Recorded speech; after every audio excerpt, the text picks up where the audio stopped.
Boy's Life by Robert McCammon.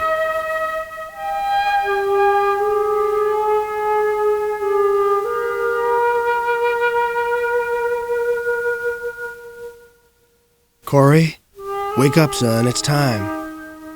I let him pull me up from the dark cavern of sleep, and I opened my eyes and looked up at him. He was already dressed in his dark brown uniform, with his name, Tom, written in white letters across his breast pocket. I smelled bacon and eggs, and the radio was playing softly in the kitchen. A pan rattled, and glasses clinked. "It's time," my father said, and he switched on the lamp beside my bed and left me squinting with the last images of a dream fading in my brain. The sun wasn't up yet. It was mid-March, and a chill wind blew through the trees beyond my window. I could feel the wind by putting my hand against the glass. Spring had sprung a couple of days before, but this year winter had sharp teeth and nails, and he clung to the south like a white cat. We hadn't had snow. We never had snow, but the wind was chill, and it blew hard from the lungs of the pole. Mom called from the kitchen. "Heavy sweater. Here?" "I hear." I got my green heavy sweater from my dresser. My blue jeans had patches on the knees, like badges of courage marking encounters with barbed wire and gravel. My flannel shirt was red enough to stagger a bull. My socks were white as dove wings, and my kids midnight black. My mom was colorblind, and my dad thought checks went with plaid. I was all right. It's funny sometimes when you look at the people who brought you into this world, and you see yourself so clearly in them. You realize that every person in the world is a compromise of nature.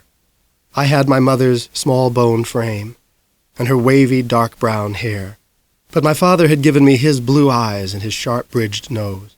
I had my mother's long-fingered hands. "Artist's hands," she used to tell me when I fretted that my fingers were so skinny, and my dad's thick eyebrows and the small cleft in his chin. I wished that some nights I could go to sleep and awaken resembling a man's man like Stuart Whitman in Cimarron Strip, or Clint Walker in Cheyenne. But the truth of it was that I was a skinny, gawky kid of average height and looks, and I could blend into wallpaper by closing my eyes and holding my breath. In my fantasies, though, I tracked lawbreakers along with the cowboys and detectives who paraded past us nightly on our television set. And out in the woods that came up behind our house, I helped Tarzan call the lions and shot Nazis down in a solitary war.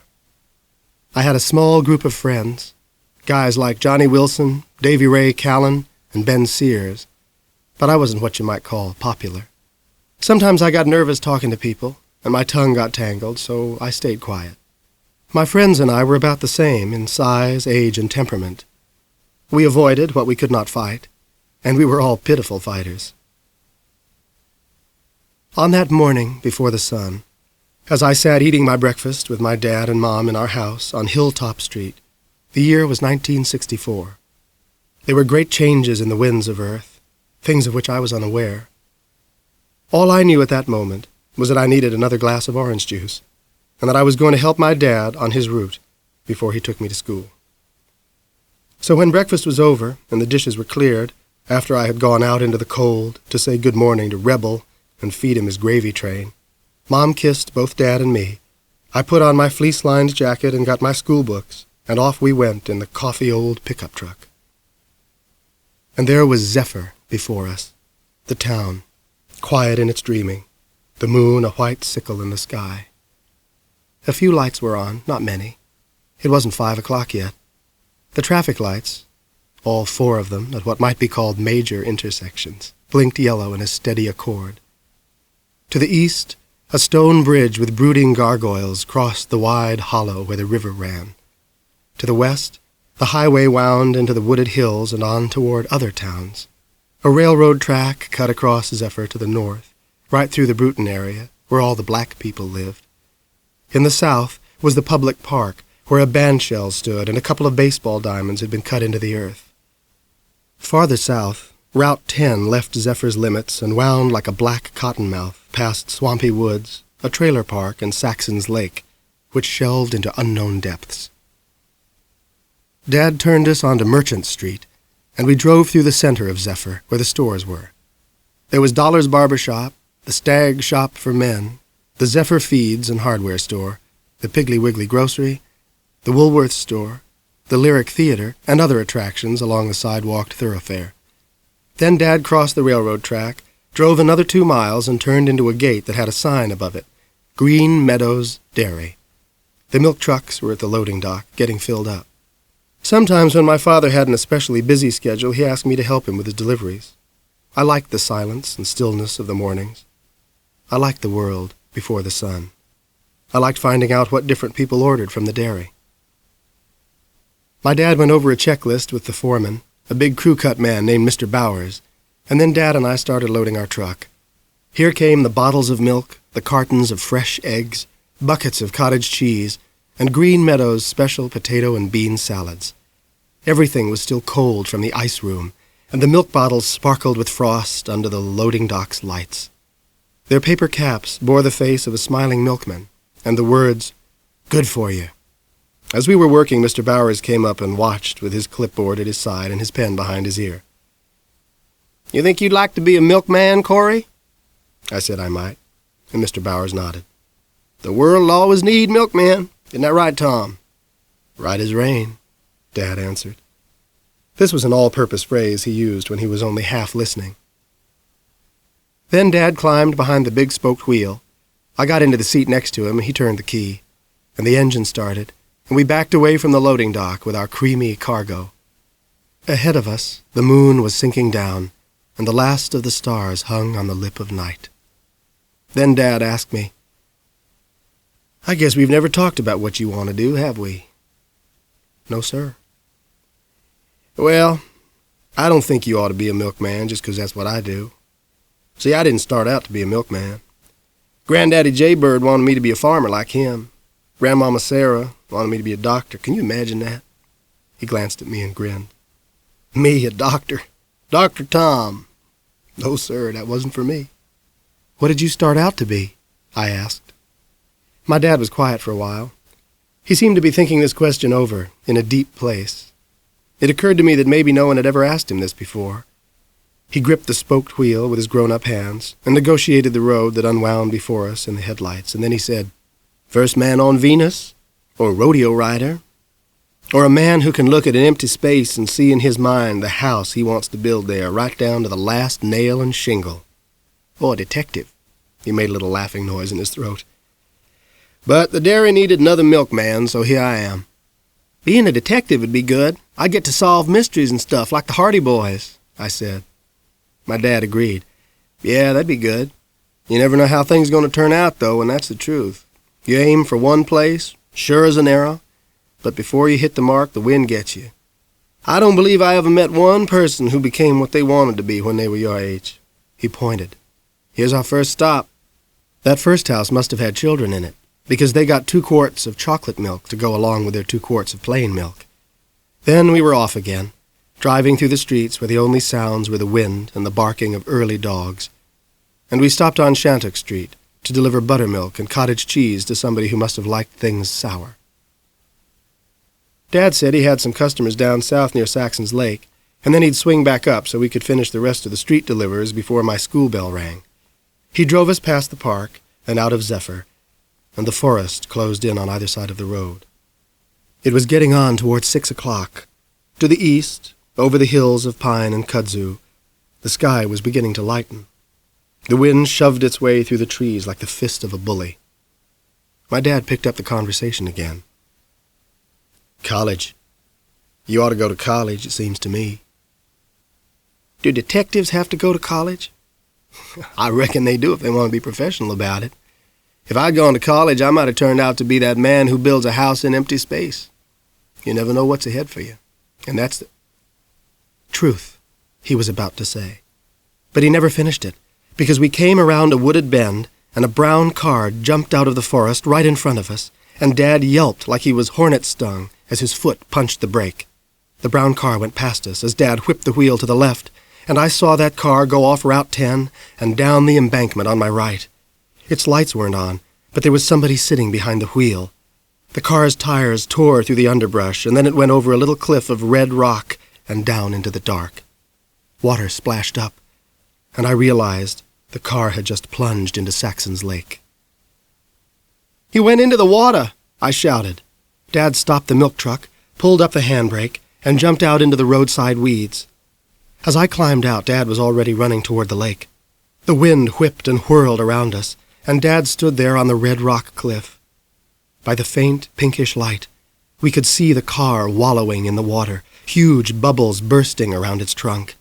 Dad shouted with his hands cupped around his mouth, "Hey, get out of there!" Everybody knew Saxon's Lake was deep as sin, and when that car went down into the inky depths, it was gone for good and ever.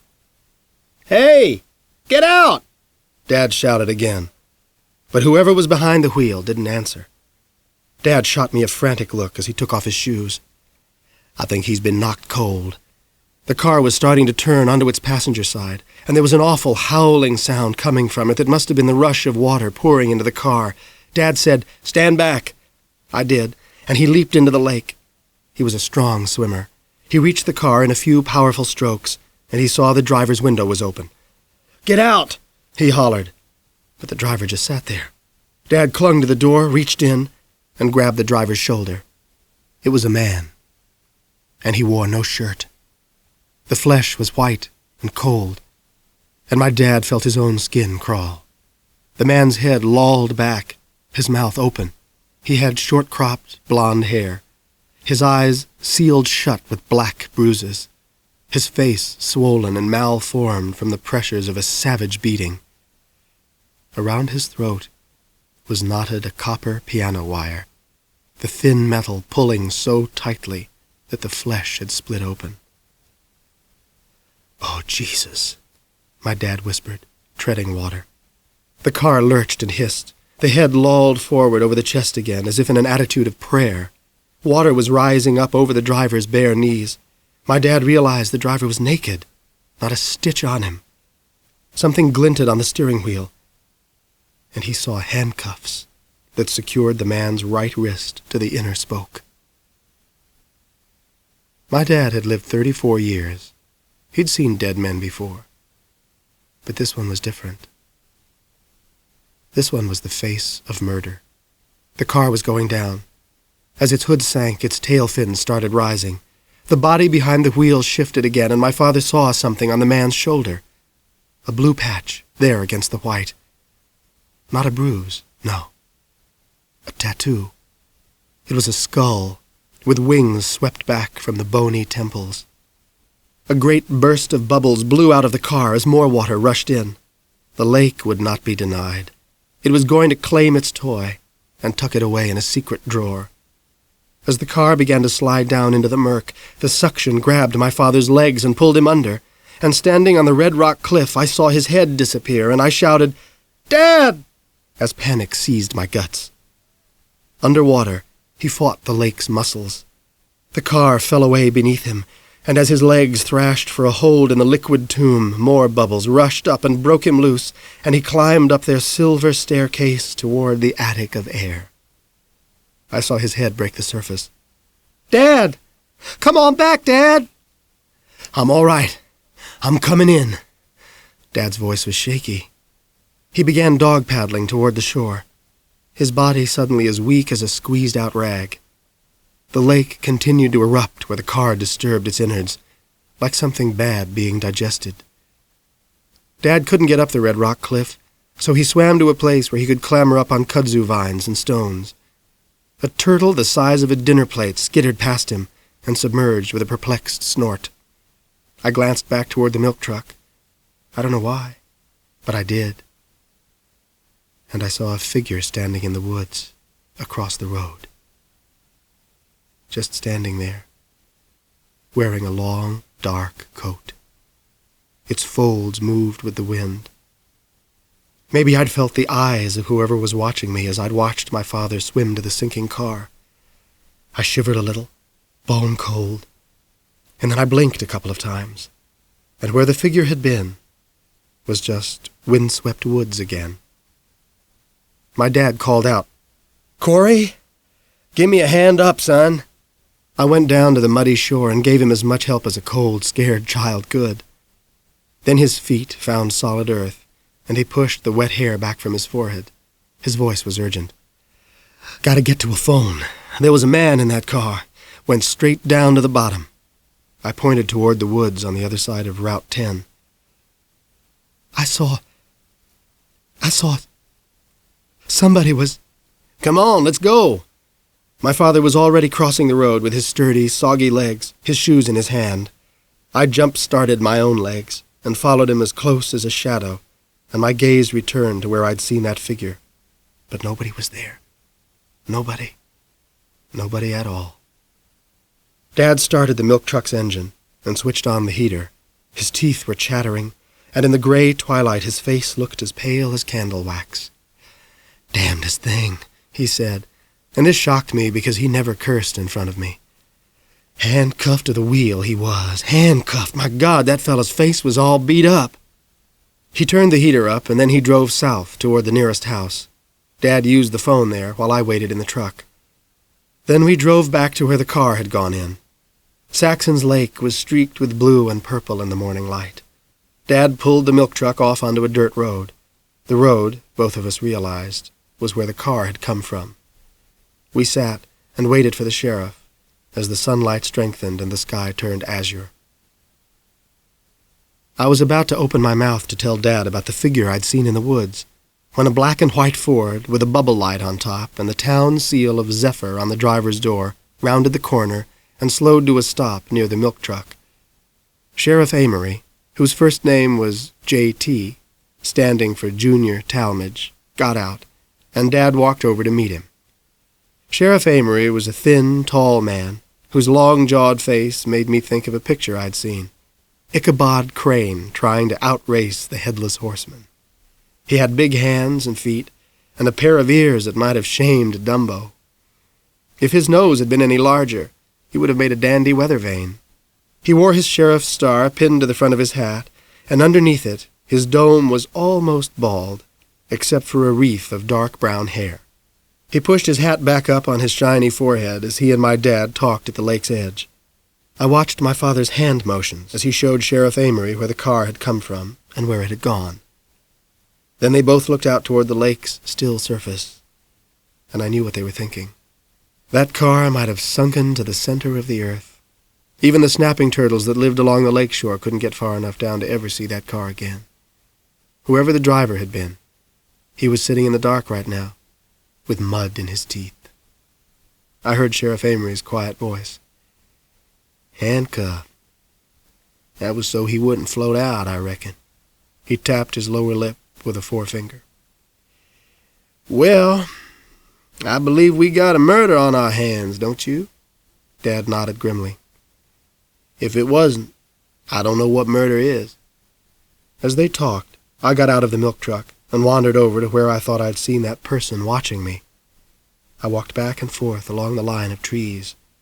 Beyond it, the woods deepened and swampy ground took over. I found nothing. I returned to the milk truck and waited for my dad.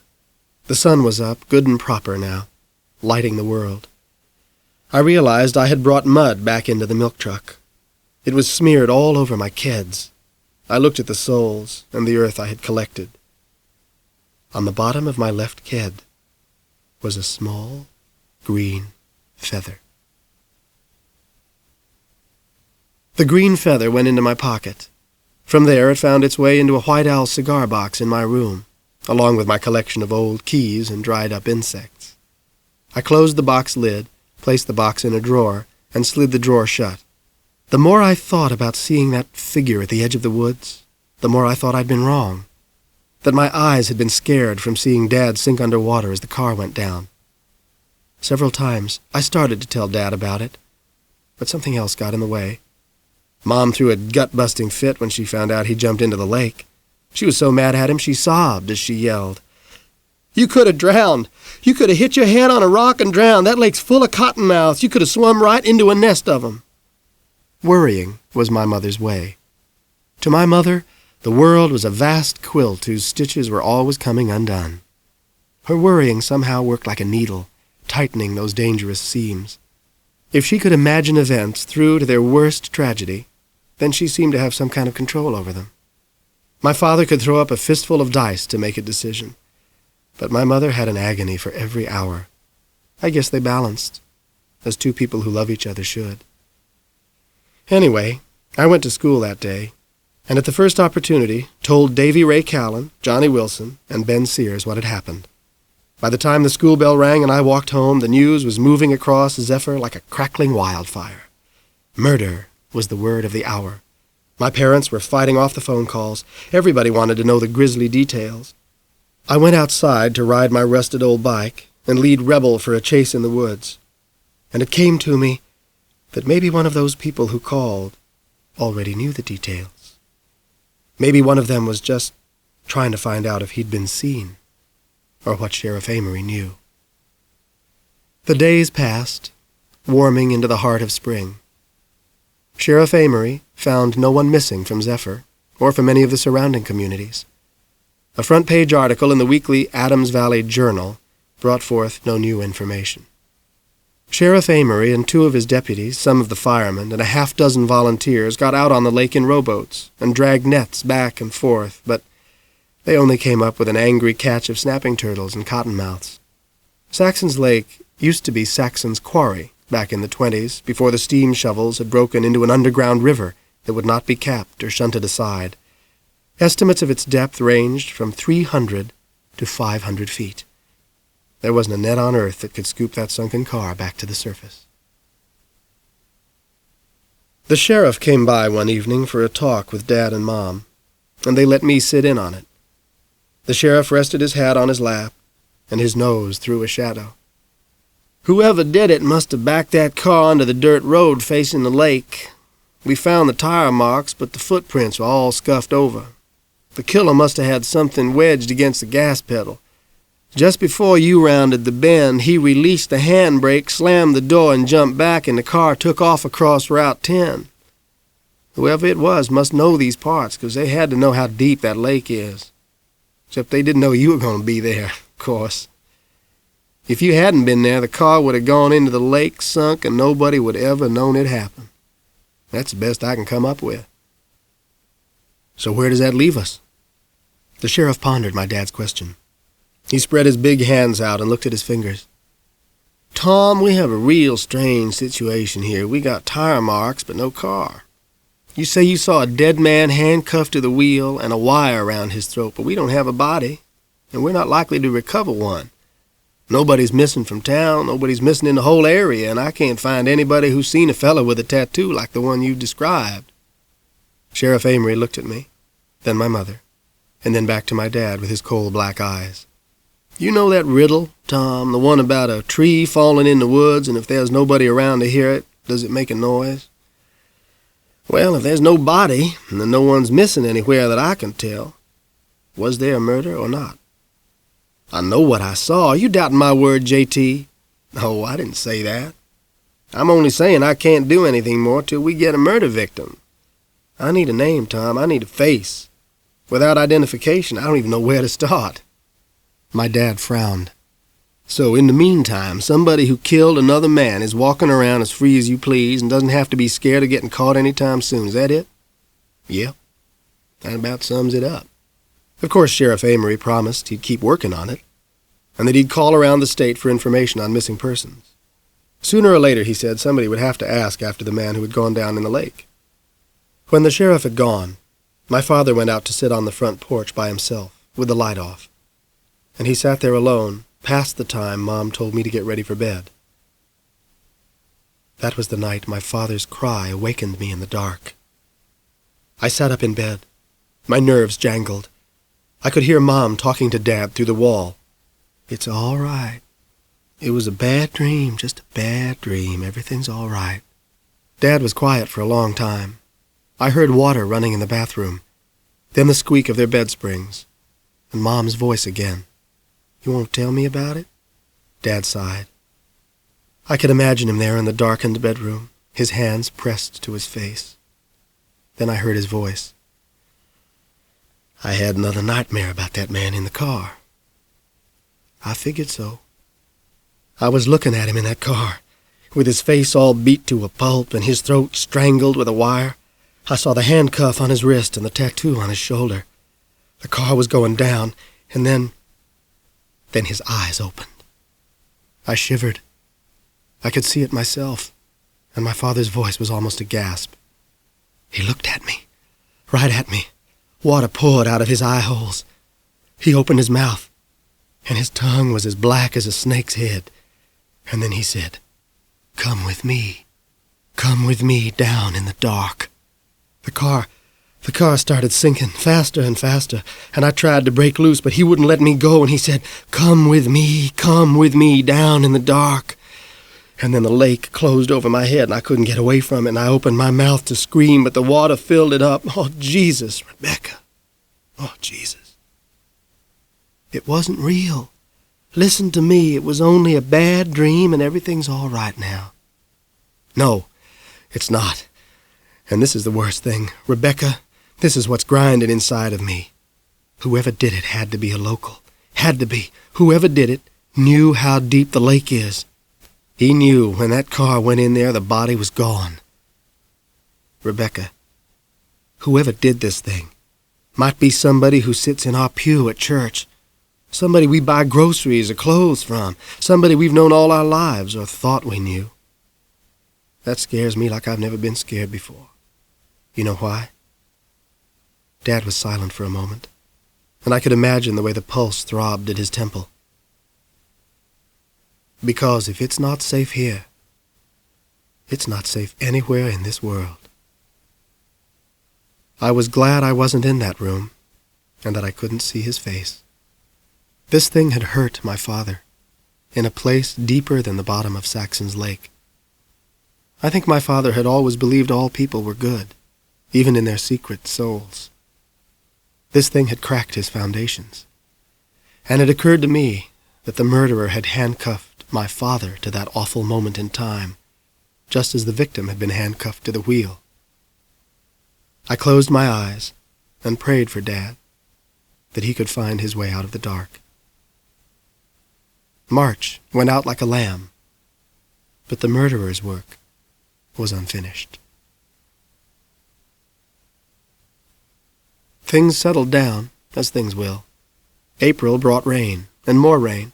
Easter was coming, and Mom said she hoped the rain didn't spoil the Merchant Street Easter Parade on Saturday. Early on the morning of Good Friday, starting around 6 o'clock or so, there was always another parade of sorts in Zephyr. It began in Bruton, at a small frame house painted purple, orange, red, and sunburst yellow. A procession of black men, in black suits, white shirts, and ties, made their way from this house, with a number of women and children in somber clothing following behind. 2 of the men carried drums and beat a slow, steady rhythm to time the paces. The procession wound its way across the railroad track and along Merchant Street, the center of town, and no one spoke to each other. Since this was an annual event, many of Zephyr's white population emerged from their houses to stand along the street and watch. My mother was one of them, though my dad was already at work by that time of the morning. I usually went with her, because I grasped the significance of this event, just as everyone else did. The 3 black men who led the way carried burlap bags. Around their necks, dangling down over their ties, were necklaces of amber beads, chicken bones, and the shells of small river mussels. On this particular Good Friday, the streets were wet and the rain drizzled down, but the members of the Black Parade carried no umbrellas. They spoke to no one on the sidewalks, nor to anyone who happened to be so rude as to speak to them. Bringing up the very rear of the procession, even behind the women and children, was a spindly man wearing a black tuxedo and a top hat. He carried a small drum, and his black-gloved hand beat it to mark the rhythm. It was this man and his wife whom many had come out on the chilly, rainy morning to see. The wife would arrive later. He walked alone, his face downcast. We called him the Moon Man, because we didn't know his real name. He was very old, but exactly how old it was impossible to say. He was very rarely seen outside of Bruton, except on this occasion, as was his wife. Either a birth defect or a skin malady had affected one side of his long, narrow face, turning it pale yellow, while the other side remained deep ebony, the 2 halves merging in a war of splotches down his forehead, the bridge of his elegant nose, and his white-bearded chin. The Moon Man, an enigma, had 2 watches on each wrist and a gilded crucifix the size of a ham hock hanging on a chain around his neck. He was, we presumed, the parade's official timekeeper, as well as one of its royal personages. The parade continued, step by steady step, through Zephyr to the gargoyle bridge over the Tecumseh River. Once the 3 men with the burlap bags reached the center of the bridge, they stopped and stood like black statues. In a moment, a Pontiac Bonneville, covered hood to trunk with gleaming plastic rhinestones, was driven slowly along Merchant Street from Bruton, following the parade's path. When it arrived at the center of the gargoyle bridge, the driver got out and opened the rear door, and the Moon Man took his wife's wrinkled hand and helped her to her feet. The lady had arrived. She was as thin as a shadow and just as dark. She had a cotton cloud of white hair, her neck long and regal, her shoulders frail but unbowed. She wore a simple black dress with a silver belt, white shoes, a white pillbox hat with a veil, and white gloves to her bony elbows. As the Moon Man helped her from the car, the driver opened an umbrella and held it over her royal ancient head. The lady, it was said, had been born in the year 1858. That made her 106 years old. My mom said the lady had been a slave in Louisiana and had run away with her mama into the swamp before the Civil War. The lady had grown up in a colony of lepers, escaped convicts and slaves, in the bayou below New Orleans, and that was where she learned everything she knew. The lady was a queen, and Bruton was her kingdom. No one outside Bruton, and no one inside Bruton, as far as I understood, knew her by any name but the lady. It suited her. She was elegance through and through. Someone gave her a bell.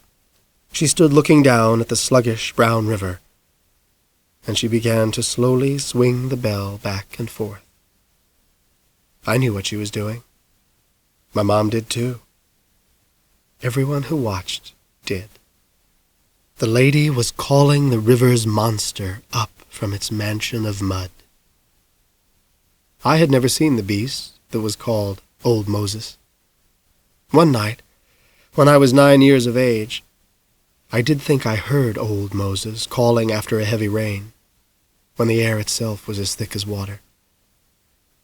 It was a low rumble, like the deepest bass note from a church's pipe organ, so deep your bones hear it before your ears do. It went up into a hoarse roar that made the town's dogs go crazy, and then the noise was gone. It hadn't lasted but maybe 5 or 6 seconds. The next day, that noise was the talk of the town. My folks said it must have been the train passing through, but we didn't find out until later that the rain had washed away a section of track more than 20 miles from Zephyr, and the freight to Birmingham hadn't even run that night. Such things make you wonder. The lady rang the bell, her arm working like a metronome. She began to chant and sing, in a voice surprisingly clear and loud. The chant was all African words, which I understood about as much as I grasped nuclear physics. She never once said the name, Old Moses. She kept saying, Dambala, Dambala, Dambala. And then her voice would sail upward in an African song again.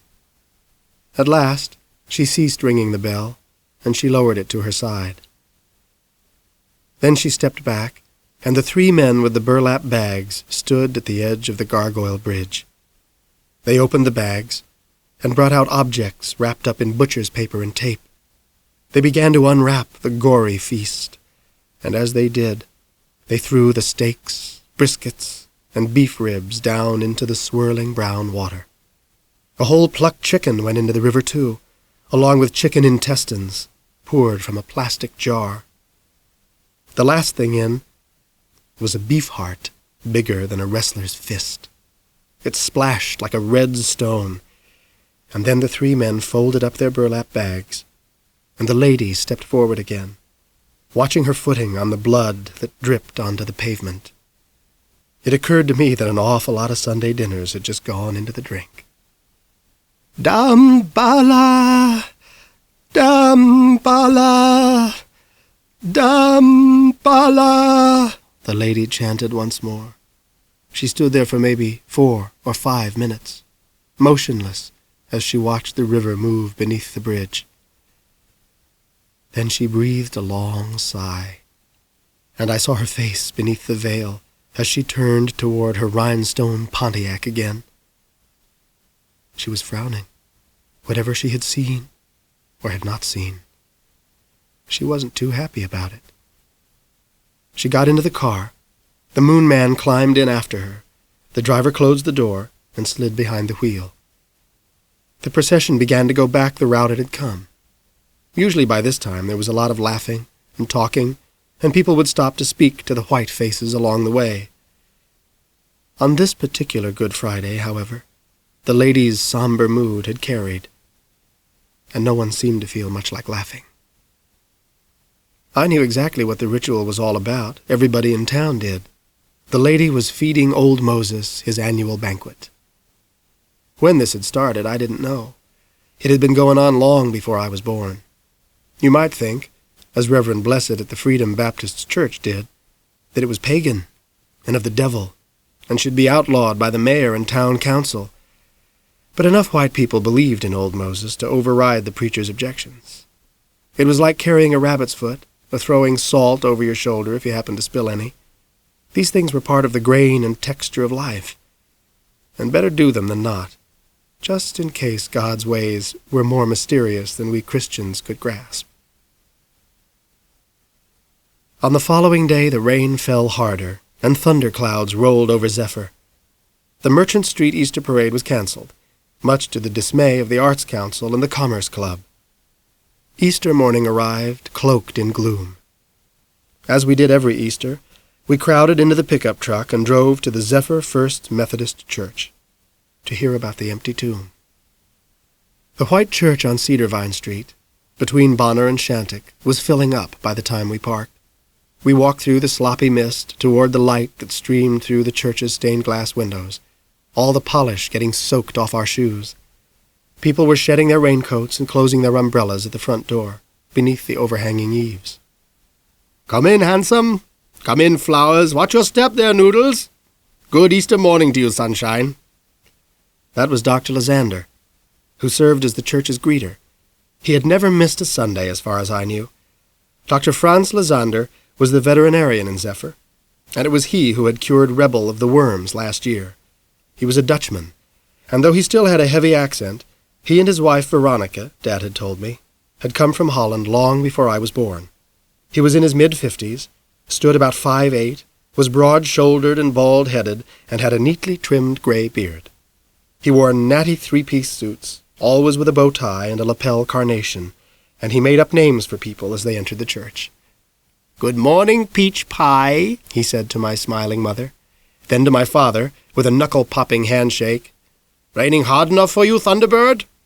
And to me, with a squeeze of the shoulder and a grin that shot light off a silver front tooth, "Step right in, Bronco." Once we were inside, I asked Dad, "Hear what Dr. Lysander called me? Bronco." Getting a new christening for a day was always a highlight of church. The sanctuary was steamy, though the wooden ceiling fans revolved. The Glass Sisters were up front, playing a piano and organ duet. They were the perfect definition of the word strange. While not identical twins, the two spinster sisters were close enough to be slightly skewed mirrors. They were both long and bony.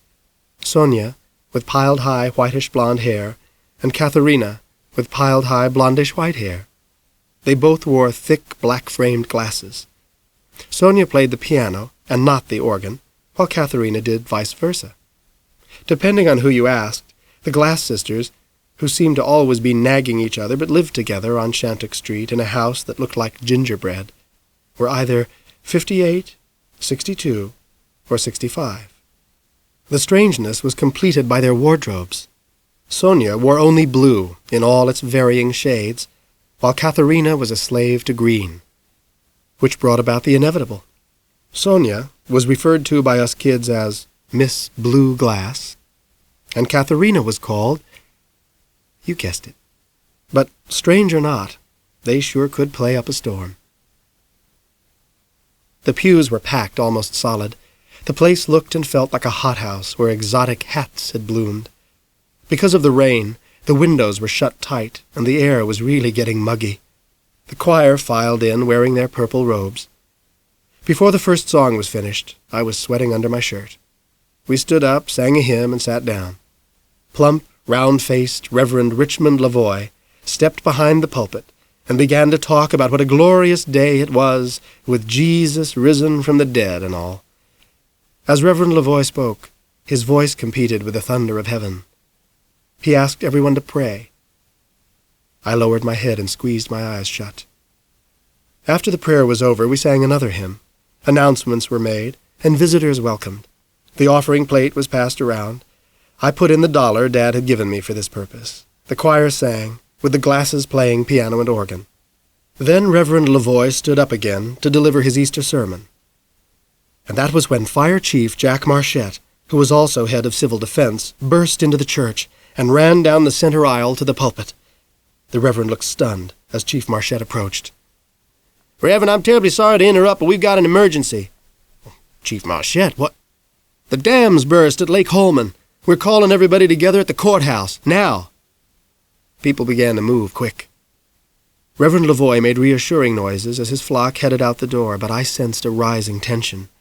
The last flood had been when I was 5, and it hadn't done a whole lot of damage except stir up the swamp snakes. I knew, though, from my reading about Zephyr, that in 1938 the river had flooded the streets to the depth of 4 feet, and in 1930 the spring flood had risen almost to the rooftops of some of the houses in Bruton. So my town had a history of being waterlogged, and with all the rain we and the rest of the South had been getting, there was no telling what might happen this year. Everybody filed out of church, sweeping along in a sea of worried murmurings. Mom, Dad, and I jammed into the pickup truck and headed for the courthouse. Mayor Swope, tall and thin, with his perpetual briar pipe puffing like a locomotive, led a hasty meeting along with Chief Marchette. Most of Zephyr was packed into the main meeting room, and the mayor told everybody that Mr. Vanderkamp was opening up the hardware store and handing out shovels and sandbags so we could start building a dam between Bruton and the river. We went home and changed clothes, and then drove to the Bruton Recreation Center, where people were parking on the public basketball court. Bruton's narrow streets were already awash. On the wooded riverbank, most of the residents of Bruton were laboring in knee-deep water. A wall of mud was going up, but the river was hungry. Fog swirled over the rising water. Lightning flashed and thunder boomed. I heard the urgent cries of people to work faster and harder. My mother's hand gripped mine and held on tightly while Dad went on ahead to join a group of Bruton men who were filling up little burlap bags and tossing them down to other rain-soaked men. The water rose. My belt buckle submerged. I sensed it before I saw it. A figure stood to my left, watching me. Whoever it was wore a long raincoat, his hands in his pockets. The wind shrilled in off the thunderstorm and moved the wet folds of the coat, and I almost choked on my heart because I remembered the figure in the woods opposite Saxon's Lake. Then whoever it was started wading past my mother and me toward the laborers. It was a tall figure, a man, I presumed, and he moved with purposeful strength. The man wore a drenched and dripping fedora that obscured his face. The band of that hat was secured by a silver disc the size of a $50, and a small decorative feather stuck up from it. A feather dark with wet, but a feather with a definite glint of green. My mind raced. Might there have been 2 green feathers in that hatband before the wind had plucked one out? I pulled my hand free from my mother's, and I went after him. She called after me. "Cory? Cory, take my hand!" I heard, but I didn't listen. The water swirled around me. I kept going. I had to see his face. "Mister!" I called. It was too noisy. What with the rain and the river and the working, he couldn't hear. I felt the Tecumseh's currents pulling at my shoes. I was sunken waist-deep in cold murk. The man was heading toward the riverbank where my dad was. I saw him pull something from his pocket. Something metallic glinted in it. Something with a sharp edge. My heart shuddered. The man in the green feathered hat was on his way to the riverbank for an appointment with my father. It was an appointment, perhaps, that he'd been planning ever since Dad dove in after the sinking car. With all this commotion, all this noise, and in all this watery dark, might not the man in the green feathered hat find a chance to drive the blade into my father's back? He was stronger against the current than I. He was pulling away from me. I lunged forward, fighting the river, and that was when my feet slipped out from under me and I went down, the muddy water closing over my head. I reached up, trying to grab something to hold on to. There was nothing solid, and I couldn't get my feet planted. My mind screamed that I'd never be able to draw a breath again. I splashed and wallowed, and then somebody had gripped me and was lifting me up as the muddy water oozed from my face and hair. A man said, "I've got you. You all right?" "Cory, what's wrong with you, boy? Are you crazy?"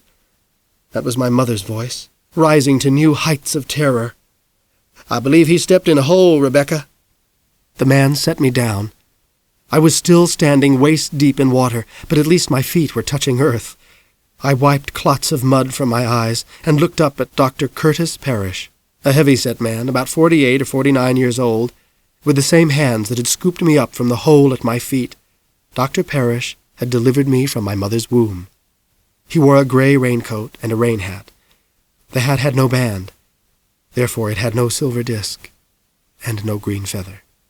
I turned around, looking for the figure I'd been trying to reach, but he had merged with the other people nearer the river's edge. He and the knife he'd drawn from his pocket. "Where's Dad? I've got to find Dad." I was working up to another fever pitch. Dr. Parrish took hold of my shoulders. In one hand he held a flashlight. Whoa, settle down. Tom's right over there." He pointed toward a group of muddied men. I saw my father over there, working between a black man and Mr. Yarbrough. "See him?" "Yes, sir." Again I searched for the mysterious figure. Vanished. Mom scolded me. "Cory, don't you run away from me like that. You scared me almost to death." She took my hand again with a grip of iron. Dr. Parrish said to Mom, "I heard from Chief Marchette a little while ago that they've opened up the school gym. They're bringing in some cots and blankets. Most of the women and children are going over there to stay since the water's getting so high." "Is that where we ought to go, then?" "I think it'd be the wisest thing. There's no use you and Cory standing out here in this mess." "Dad won't know where we are," I protested, still thinking of the green feather and the knife. "I'll let him know. Tom would want you both in a safe place, and I'll tell you the truth, Rebecca. The way this is going, we'll be catching catfish in the attics before morning." We turned away from the swollen Tecumseh and started toward the basketball court. Farther along the riverbank, past where my father was working, voices rose in a chorus of shouts. I did not know it then, but a frothy wave had just swamped over the highest part of the earthen dam, and the water churned and foamed, and men suddenly found themselves up to their elbows in trouble as the river burst through. In the next second, the men were bowled over by the twisting currents, and Mr. Stelco, the lyrics manager, aged by 10 years when he put his hand out to seize a grip, and felt a log-sized, scaly shape moving past him in the turbulence. Mr. Stelco was struck dumb, and peed in his pants at the same time, and when he found his voice to scream, the monstrous reptile was gone, following the flood into the streets of Bruton. "Help me! Somebody help me!" We heard the voice of a woman from nearby. She was a young black woman with a panic-stricken face. I didn't know her, but Mom said, "What is it? Nyla Castile, is that you?" "Yes, ma'am, it's Nyla. Who's that?" "Rebecca Mackenson. I used to read books to your mother." "It's my daddy. Miss Rebecca, I think his heart's give out." "Where is he?" "At the house over there. He can't stand up." "You lead the way," Mom said. Water was rushing into the houses of Bruton. Nyla Castile's house, like so many others, was a narrow gray shotgun shack. She led us in, the river surging around us, and she shouted in the first room, "Gavin, I'm back!" It was dark in the room. but we saw an old black man sitting in a chair, the water up around his knees, and newspapers and magazines swirling in the current. He was clutching his hand to his wet shirt over his heart. His ebony face seamed with pain, and his eyes squeezed shut. Standing next to him, holding his other hand, was a little boy, maybe 7 or 8 years old. "Grandpap's crying, Mama," the little boy said. "I know he is, Gavin. Daddy, I've brought some help. Can you hear me, Daddy?" The old man groaned. "Oh, hurting mighty bad this time. We're going to help you stand up, going to get you out of here." He shook his head. "No, honey. Old legs gone." "What are we going to do?" Nyla looked at my mother, and I saw the bright tears in her eyes. My mother looked around. "Wheelbarrow, have you got one?" Nyla said that they'd borrowed a neighbor's wheelbarrow before, and she thought it might be up on their back porch. I waited with Gavin and his grandfather, while Mom and Nyla wrestled the wheelbarrow in through the rising water. Then Nyla got on one side of the old man, and Mom got on the other. "Going to put you in this, Daddy. We can push you down to where Miss Rebecca says they're picking up people in trucks." They got him into the wheelbarrow, but real soon Mom and Nyla realized that they were both going to have a struggle pushing him and keeping his head above water. I saw the predicament. Out beyond the house, on the underwater street, Gavin's head would be submerged. A current might whisk him away like a corn husk.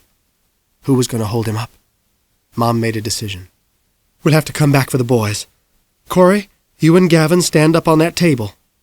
The tabletop was awash, but it would keep us above the flood. I did as Mom told me, and Gavin pulled himself up too. We stood together, a small pine-wood island beneath our feet. Mom said, "All right, Cory, don't move from there. If you move, I'll give you a whipping you'll remember for the rest of your life, understand?" "Yes, ma'am." Mom and Nyla Castile began the labor of pushing Nyla's father in the wheelbarrow against the brown water, each supporting one handle. They pushed it through the open doorway and across the flooded porch. I had never thought of my mother as being physically strong before. I guess you never know what a person can do until that person has to do it. We waited. Gavin pressed up against my side. He was starting to shiver now that he didn't have to be so brave for his grandpap. The water was lapping up over our soggy shoes. I asked Gavin if he knew any songs, and he said he knew "On Top of Old Smoky," which he began to sing in a high, quavering, yet not unpleasant voice. His singing, more of a yodel actually, attracted something that suddenly came paddling through the doorway. It was a brown dog, matted with mud. Its eyes gleamed wildly. Its breathing was harsh as it swam across the room toward us, through the flotsam of papers and other trash. "Come on, boy," I called. The dog whimpered and yelped as a slow wave slipped through the door and lifted the animal up and down again. Water smacked the walls. I leaned down to get the struggling dog. I grasped its front paws. It looked up into my face, its pink tongue hanging out in the dank yellow light, as a born-again Christian might appeal to the Savior. I was lifting the dog out by its paw, and I felt a shudder. Something went crunch, as fast as that. And then its head and shoulders were coming out of the murky water, and suddenly there was no more of the dog beyond the middle of its back. No hindquarters, no tail, no hind legs. Nothing but a gaping hole that started spilling a torrent of black blood and steaming guts. The dog made a whining sound. That's all. But its paws twitched, and its eyes were on me, and the agony I saw in them will last in my mind forever. I cried out, and what I said I will never know, and dropped the mess that had once been a dog. It splashed in, went under, came back up, and the paws were still trying to paddle. I heard Gavin shout something. "Want a water, Mars?" it sounded like. And then the water thrashed around the half of a carcass, the entrails streaming behind it like a hideous tail. And I saw the skin of something break the surface. It was covered with diamond-shaped scales the color of autumn leaves, pale brown, shimmering purple, deep gold, and tawny russet. All the shades of the river were there, too, from swirls of muddy ochre to moonlight pink. I saw a forest of muscles leached to its flesh, gray canyons of scars and fishhooks scarlet with rust. I saw a body as thick as an ancient oak twist slowly around in the water, taking its own sweet time. I was transfixed by the spectacle, even as Gavin wailed with terror.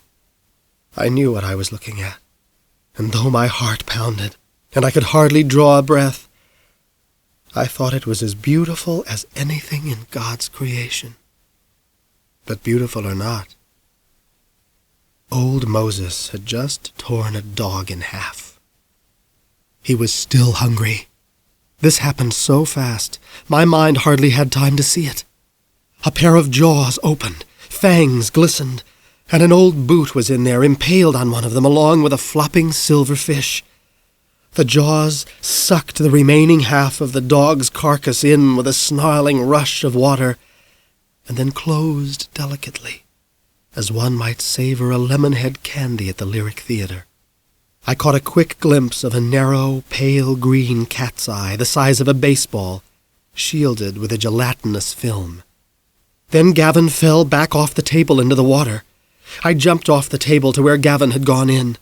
The water was heavy with mud, up to my shoulders, which meant Gavin was nostrils deep. He was flailing and kicking, and when I grabbed him around the waist, he must have thought it was old Moses, because he almost jerked my arms off. I shouted, "Gavin, stop kicking!" And I got his face up out of the water. He was babbling, like a rain-soaked engine trying to fire its plugs. I heard a noise behind me, in that dark and soggy room. The noise of something rising from the water. I turned around. Gavin yelped and grabbed hold with both arms around my neck, all but throttling me. I saw the shape of old Moses, huge, horrible, breathtaking, coming up from the water like a living swamp log. Its head was flat and triangular like a snake's. But I think it was not just a snake, because it seemed to have two small arms with spindly claws just below what would have been the neck. I heard what must have been its tail thwacking against a wall so hard the house shook. Its head bumped the ceiling. Gavin's grip was making my face balloon with blood. Old Moses' snaky head began to descend toward us like the front end of a steam shovel, and I heard the hiss of its jaws opening. I backed up, hollering at Gavin to let go, but he would not. If I'd been him, I wouldn't have let go either. The head came at us, but just then I backed out of the front room into a narrow corridor, and old Moses' jaws slammed against the door frame on either side of us. This seemed to make him mad. He drew back and drove forward again with the same result, except this time the door frame splintered. Gavin was crying, making a whoo, whoo, whoo sound, and a frothy wave from old Moses' agitation splashed into my face over my head. Something jabbed my right shoulder, scaring a ripple up my spine. I reached for it, and found a broom floating in the debris. Old Moses made a noise like a locomotive about to blow its gaskets. I saw the awful shape of its head coming at the corridor's entrance, and I thought of Gordon Scott's Tarzan, spear in hand, fighting against a giant python. I picked up the broomstick, and when old Moses hit the doorway again, I jammed that broom right down its gaping, dog-swallowing throat. You know what happens when you touch your fingers to the back of your throat, don't you? Well, the same thing happens evidently to monsters. Old Moses made a gagging noise as loud as thunder in a barrel. The head drew back, and the broom went with it, corn straw bristles jammed in the gullet. Then, and this is the only way I can describe it, old Moses puked. I mean it. I heard the rush of liquid and gruesome things flooding from its mouth. Fish, some still flopping and some long dead, went flying all around us, along with stinking crayfish, turtle shells, mussels, slimy stones, mud, and bones. The smell was, well, you can imagine it. It was 100 times worse than when the kid in school throws up his morning oatmeal on the desk in front of you. Gavin took a gasping breath and yelled his head off. At that point, I started yelling too. "Help! Somebody help us!" Then, I heard the voice of judgment. "Cory, I told you not to move, didn't I?" "Gavin? Gavin!" "Lord God, what's that smell?" my mother said. The water was settling down. I realized that old Moses was no longer between the two mothers and their sons. Dead fish floated in a slimy brown sludge on the surface. But Mom's attention was on me. "I'm going to tan your hide, Cory Mackenson," she shouted as she waded in with Nyla Castile behind her. Then they walked right into the floating monster's disgorgement. And from the sound she made, I don't believe my mother was thinking about whipping me anymore. Lucky me. 2 weeks passed. We left April and moved through the sunny days of May. The Tecumseh River, having reminded us who was boss, returned to its banks. A quarter of the houses in Bruton weren't worth living in anymore, including Nyla Castile's, so the sound of sawing and hammering in Bruton was almost around the clock. There was one benefit of the rain and the flood, though. Under the sunshine, the earth exploded in flowers, and Zephyr blazed with color. Lawns were deep emerald, honeysuckle grew like mad passion, and kudzu blanketed the hills. Summer was almost upon us. I had a dream about the man in the long coat and the green-feathered hat. I dreamed I was wading toward him, and when I grasped his arm, he turned his face toward me, and it was a man with not human skin, but diamond-shaped scales, the color of autumn leaves. He had fangs like daggers, and blood dripping down his chin, and I realized I had interrupted him in the process of eating a small brown dog, the upper half of which he held struggling in his left hand. It was not a pleasant dream, but maybe there was some truth in it. Somewhere. Then one afternoon, we received a summons from the lady. It came in the form of a letter, hand-delivered by Mr. Lightfoot in his old clankety pickup truck. "I'd be honored," the letter said, "if you would come to my house at 7 o'clock this Friday evening. Please bring your son." But Dad wouldn't go. He and Mom had a very intense discussion about it, but Dad said the lady did things with bones and black cats, and he didn't want to mess with her. He decided he'd better stay home and listen to the ball game. Mom took me to see the lady. We dressed in Sunday clothes and drove through Bruton in the pickup truck to where the lady lived. The small frame house, as I've already mentioned, was painted in a blaze of orange, purple, red, and yellow. A garage was set off to the side, where I figured the rhinestone-covered Pontiac was stored. The yard was neatly trimmed, and a sidewalk led from the curb to the porch steps. The house appeared neither scary nor the residence of royalty. It was just a house, and except for its coat of many colors, very much like every other house on the street. Still, I balked when Mom came around and opened my door. "Come on," she said. Her voice had tightened, though her nervousness didn't show in her face. Somehow I got up the porch steps to the door. The porch light was painted yellow, to keep bugs away. I'd imagined the door's knocker might be a skull and crossbones. It was instead a small silver hand. Mom said, "Here goes," and she rapped on the door. We heard footsteps.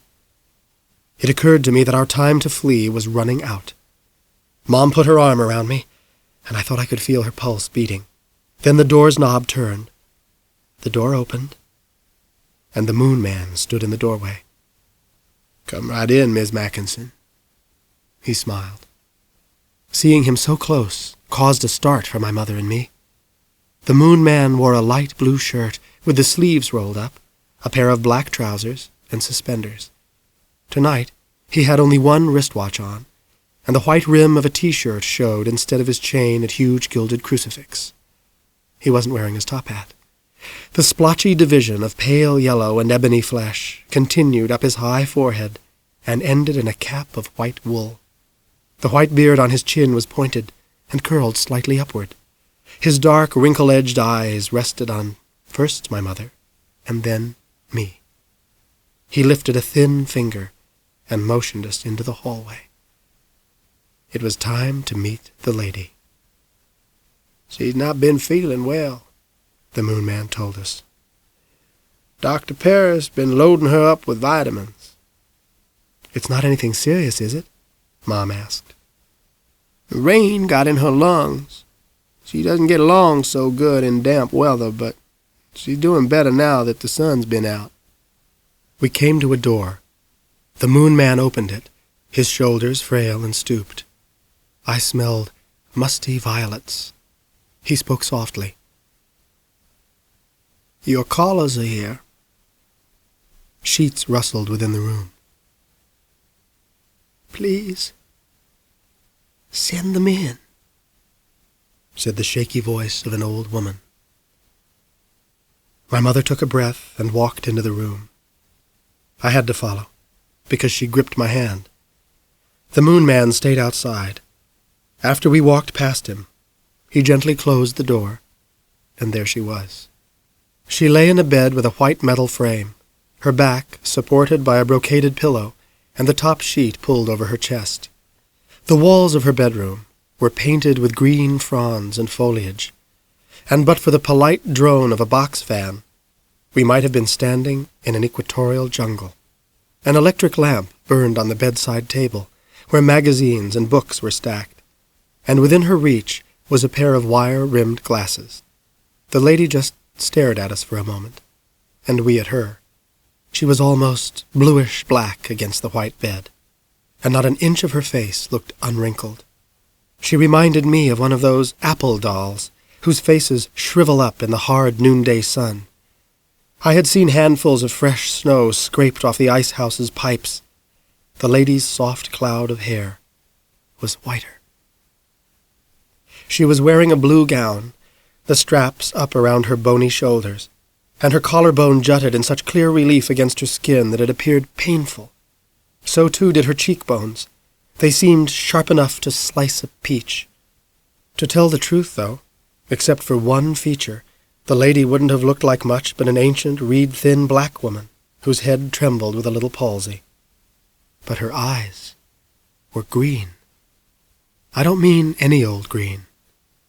I mean the color of pale emeralds, the kind of jewels Tarzan might have been searching for in one of the lost cities of Africa.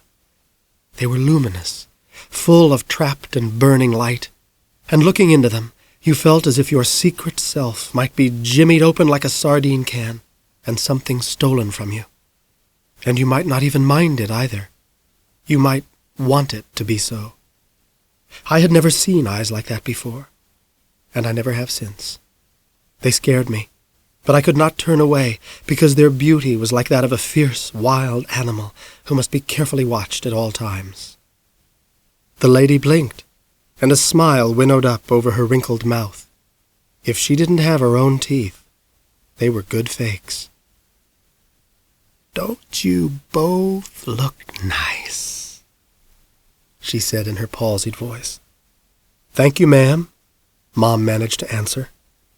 "Your husband didn't want to come." No, he's listening to the baseball game on the radio."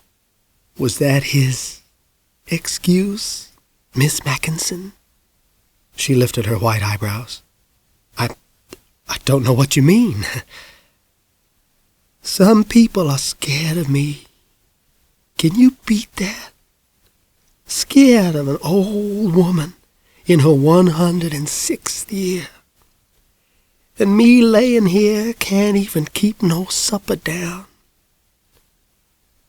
You love your husband, Miss Mackenson?" "Yes, I do. Very much." "That's good. Love strong and true can get you through a lot of dookie. And I'm here to tell you, honey, you got to walk through many fields of dookie to get to be my age." Those green, wonderful, and frightening eyes in that wrinkled ebony face turned full blaze on me. "Hello, young man. You help your mama do chores?" "Yes'm." It was a dry whisper. My throat felt parched. "You dry the dishes? Keep your room neat?" You sweep the front porch? Yes'm. That's fine. But I bet you never had call to use a broom like you used one at Nyla Castile's house. Did you? I swallowed hard. Now I and my mother knew what this was about. The lady grinned. I wish I'd been there. I swanny I do. Did Nyla Castile tell you? Mom asked. She did. I had a long talk with little Gavin, too. You saved Gavin's life, young man. You know what that means to me? I shook my head. Nyla's mother, God keep her, was a good friend of mine. I kind of adopted Nyla. I always thought of Gavin as a great-grandchild. Gavin has a good life ahead of him. You made sure he'd get there. I was just keeping from getting eaten up myself, I said. She chuckled. It was a gaspy sound. Run him off with a broomstick. Lord, Lord. He thought he was such a mean old thing. Thought he could swim right up out of that river and snatch him a feast. But you gave him a mouthful, didn't you? He ate a dog, I told her. Yeah, he would, the lady said, and her chuckling died down. Her thin fingers intertwined over her stomach. Step closer. Come around here, real close. I walked to the side of the bed, and those green eyes were right there in front of me like spirit lamps. What do you like to do? I like to play baseball. I like to read. I like to write stories. Her eyebrows went up again. Write stories? Lord, Lord, we got us a writer here. Cory's always liked books, Mom offered. He writes little stories about cowboys and detectives and monsters sometimes, I said. Monsters, the lady repeated. You gonna write about old Moses? I might. Look at me, she said. I did. Deep, she said. I did. And then something strange happened. She began to speak, and as she spoke, the air seemed to shimmer between us with a pearly iridescence. Her eyes had captured mine. I could not look away. I heard her speak. I've been called a monster. Been called worse than a monster. I've been to Lepersville, and I've rowed a boat through the flooded mansions. Her face, through that shimmering haze, had begun to shed its wrinkles. She was getting younger as I stared at her. I've seen the dead walking, and my best friend had scales and crawled on her belly. Her face was younger still. Its beauty began to scorch my face. I've seen the mask maker. I've spat in Satan's eye, and I've danced in the halls of the dark society. She was a girl with long black hair, her cheekbones high and proud, her chin sharp, her eyes fearsome with memories. Her voice was clear and strong. I have lived 100 lifetimes, and I'm not dead yet. Can you see me, young man? Yes, I can, I answered, and I heard myself as if from a vast distance. The spell broke, quick as a heartbeat. 1 second, I was looking at a beautiful young woman, and the next, there was the lady as she really was, 106 years old. Her eyes had cooled some, but I felt feverish. Maybe someday you write my life story, the lady told me. It sounded more like a command than a comment. Now why don't you go out and visit with my husband while I talk to your mama? I said I would. My legs were rubbery as I walked past Mom to the door. Sweat had crept around my collar. The lady turned to my mother and assured her I'd be all right outside. Then she said, Been dreaming asleep and awake. Things ain't right here no more. Things are tore up on the other side, too. The other side? Where the dead go. Across the river. Not the Tecumseh. The broad, dark river where I'm gonna be going before too much longer. Then I'll look back and laugh, and I'll say, so that's what it's all about. Mom shook her head uncomprehending. The lady went on. Things are tore up in the land of the living and the world of the dead. I knew something was wrong when Damballa denied his food. Somebody's in terrible pain on the other side. Mom shook her head again. I don't understand, the lady finished for her. I know you don't. Sometimes I don't either. But I know the language of pain, Miss Mackenson. I grew up speaking it. The lady reached over to her bedside table, opened a drawer, and took out a piece of lined notebook paper. She gave it to my mother. You recognize this? Mom stared at it. On the paper was the pencil sketch of a head, a skull it looked to be, with wings swept back from its temples. In my dream, I seen a man with that tattoo on his shoulder. I see a pair of hands, and in one hand there's a billy club wrapped up with black tape. We call it a cracker knocker. And in the other, there's a wire. I can hear voices, but I can't tell what's being said. Somebody's yelling, and there's music being played real loud. Music? Mom was cold inside. She had recognized the winged skull from what Dad had told her about the corpse in the car. The lady nodded. Either a record or somebody's beating hell out of a piano.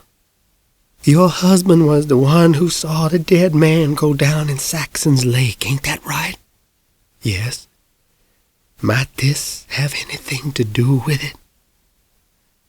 Mom took a deep breath and then let it out. Yes, I thought so. Your husband's sleeping all right? No, he has bad dreams about the lake and the man in it. The lady nodded again. Trying to reach your husband. Trying to get his attention. I'm just picking up the message like a party line on a telephone. Message? What message? Mom asked. I don't know. But that kind of pain can sure enough drive a man out of his mind. Tears began to blur my mother's vision. The lady touched her arm. You show him that picture. Tell him to come see me if he wants to talk about it. Tell him he knows where I live. He won't come. He's afraid of you. You tell him this thing could tear him to pieces if he don't set it right. You tell him I could be the best friend he ever had. Mom nodded. She folded the notebook paper into a square and clenched it in her hand. The lady said, Wipe your eyes. You don't want the young man getting upset. My mother thanked the lady for her kindness. She said she'd talk to my father about coming to see her, but she couldn't promise anything. The lady nodded. I'll expect him when I see him. You take care of yourself and your family. We left Bruton. The river flowed gently between its banks. The night's breeze blew softly through the trees, and the lights glowed from windows as people finished their dinners. Mom told me what the lady had said to her. In my mind, I saw the hauntingly beautiful face of a young woman with green eyes. Summer was close upon us, its scent of honeysuckle and violets perfuming the land. Somewhere in Zephyr, a piano was being played. It was not an easy summer. There was a darkness to it that came from my dad's dreams. Sometimes at night I awakened to hear him crying out in his sleep, and then I'd hear Mom trying to calm him down. I'd hear him say something like, "In the lake," or "Down in the dark," and I knew what had gotten into his mind, like a black leech. He was losing weight. His face had begun changing too. His cheekbones were getting sharper, his eyes sinking back in their sockets. And as the weeks went by and late spring simmered into summer, he still refused to go see the lady. I was getting scared for him. My birthday arrived. I had Davy Ray Callan, Ben Sears, and Johnny Wilson over for ice cream and cake. On that cake were 12 candles. And sometime during the cake eating, Dad put my birthday present on my desk in my room. Johnny had brought me 2 fine white arrowheads from his collection. Davy Ray had brought me an Aurora model of the Mummy, and Ben's gift was a bag full of little plastic dinosaurs. But on my desk, with a clean sheet of white paper gripped in its roller, was a royal typewriter, as gray as a battleship. It had some miles on it. The keys showed wear, and ZPL was scratched on its side. The Zephyr Public Library, I later learned, had been selling some of their older equipment. The E key stuck, and the lowercase I was missing its dot. But I sat at my desk in the deepening twilight of my birthday, and I pushed aside my tin can full of Ticonderoga pencils, and heart-pounding, laboriously typed out my name on the paper. I had entered the technological age. I had a long way to go, but I sensed the excitement of the cowboy heroes, Indian braves, army troops, detective legions, and monster squads within me, eager to be born. On the last day of school, my homeroom teacher, Mrs. Neville, had urged me to enter the Zephyr Arts Council writing contest. When I told her I wouldn't know what to write about, she said, "You will. When you make yourself sit and look at a blank piece of paper long enough, you will. And don't think of it as writing. Just think of it as telling your friends a story. Will you at least try?" "I'll think about it," I said. The idea haunted me all through the height of summer, especially after the gift of the typewriter. August came upon us, riding a wave of sultry heat, and one steamy evening I sat down at my typewriter to chop out a story for the Zephyr Arts Council writing contest. I started 3 different stories. None of them got beyond the first page. I sat there, staring at the 4th fresh sheet of paper. I thought about what Mrs. Neville had said. Don't think of it as writing.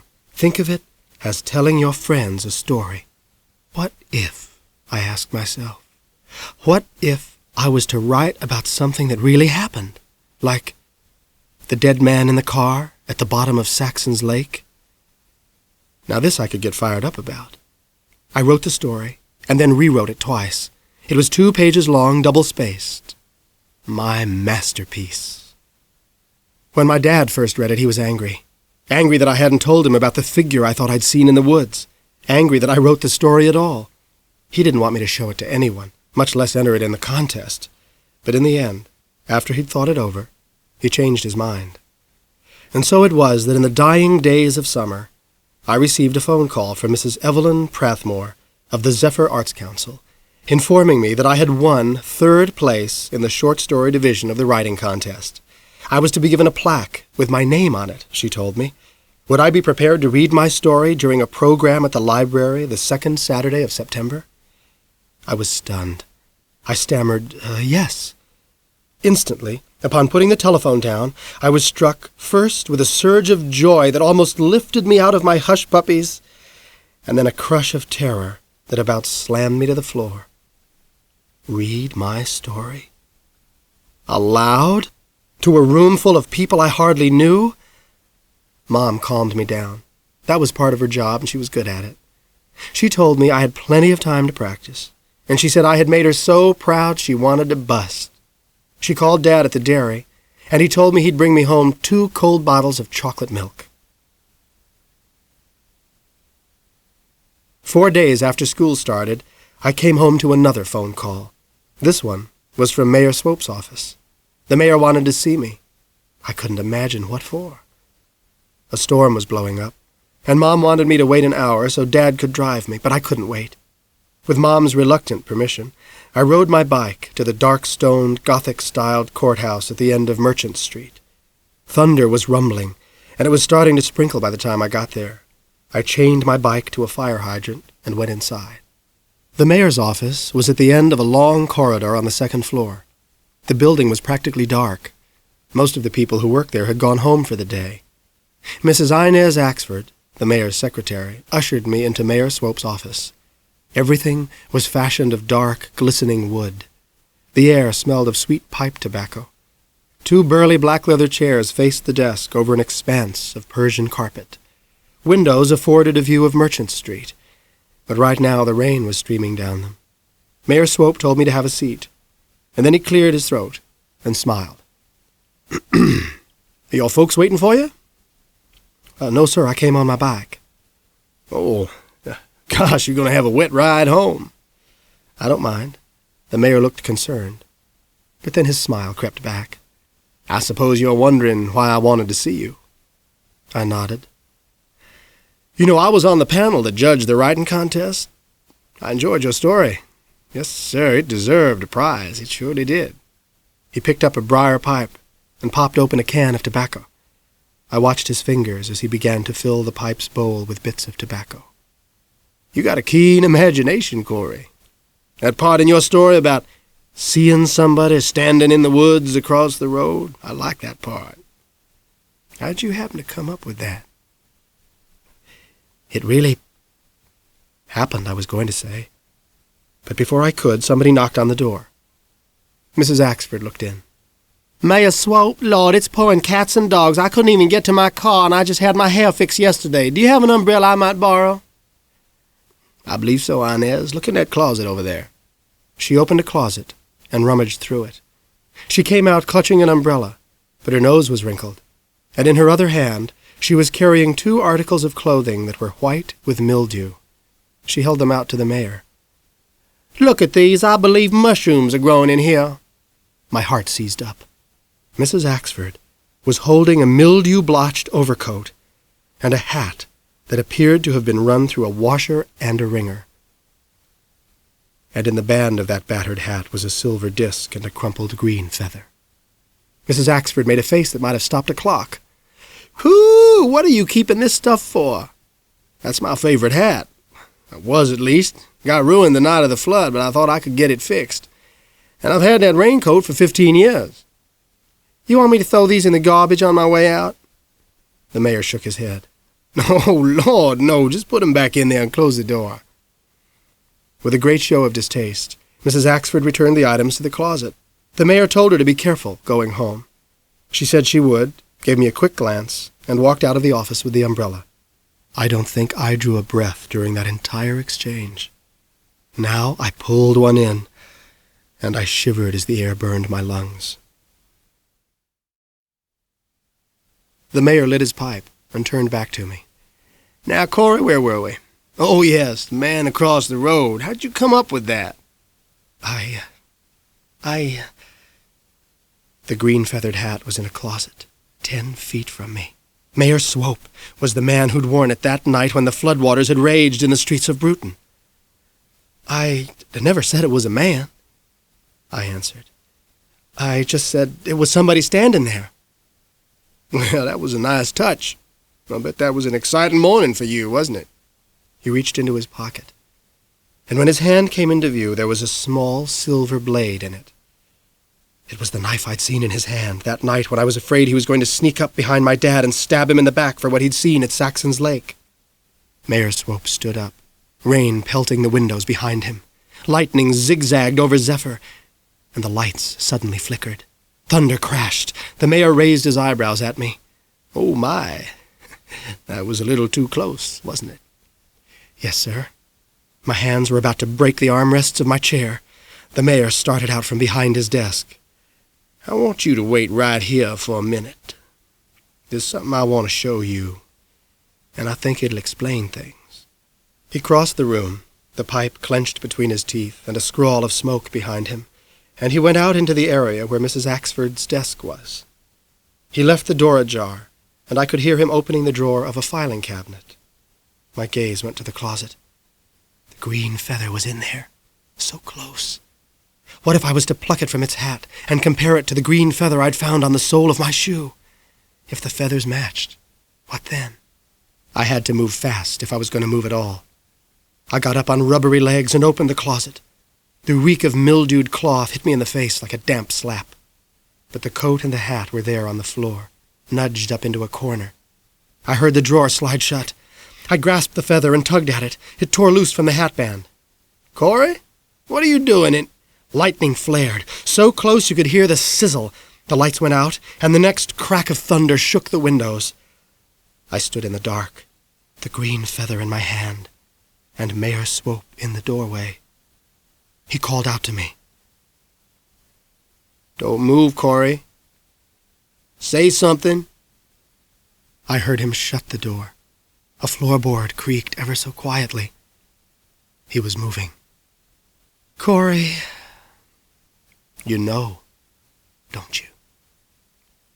Darned right I knew. "Where are you, son?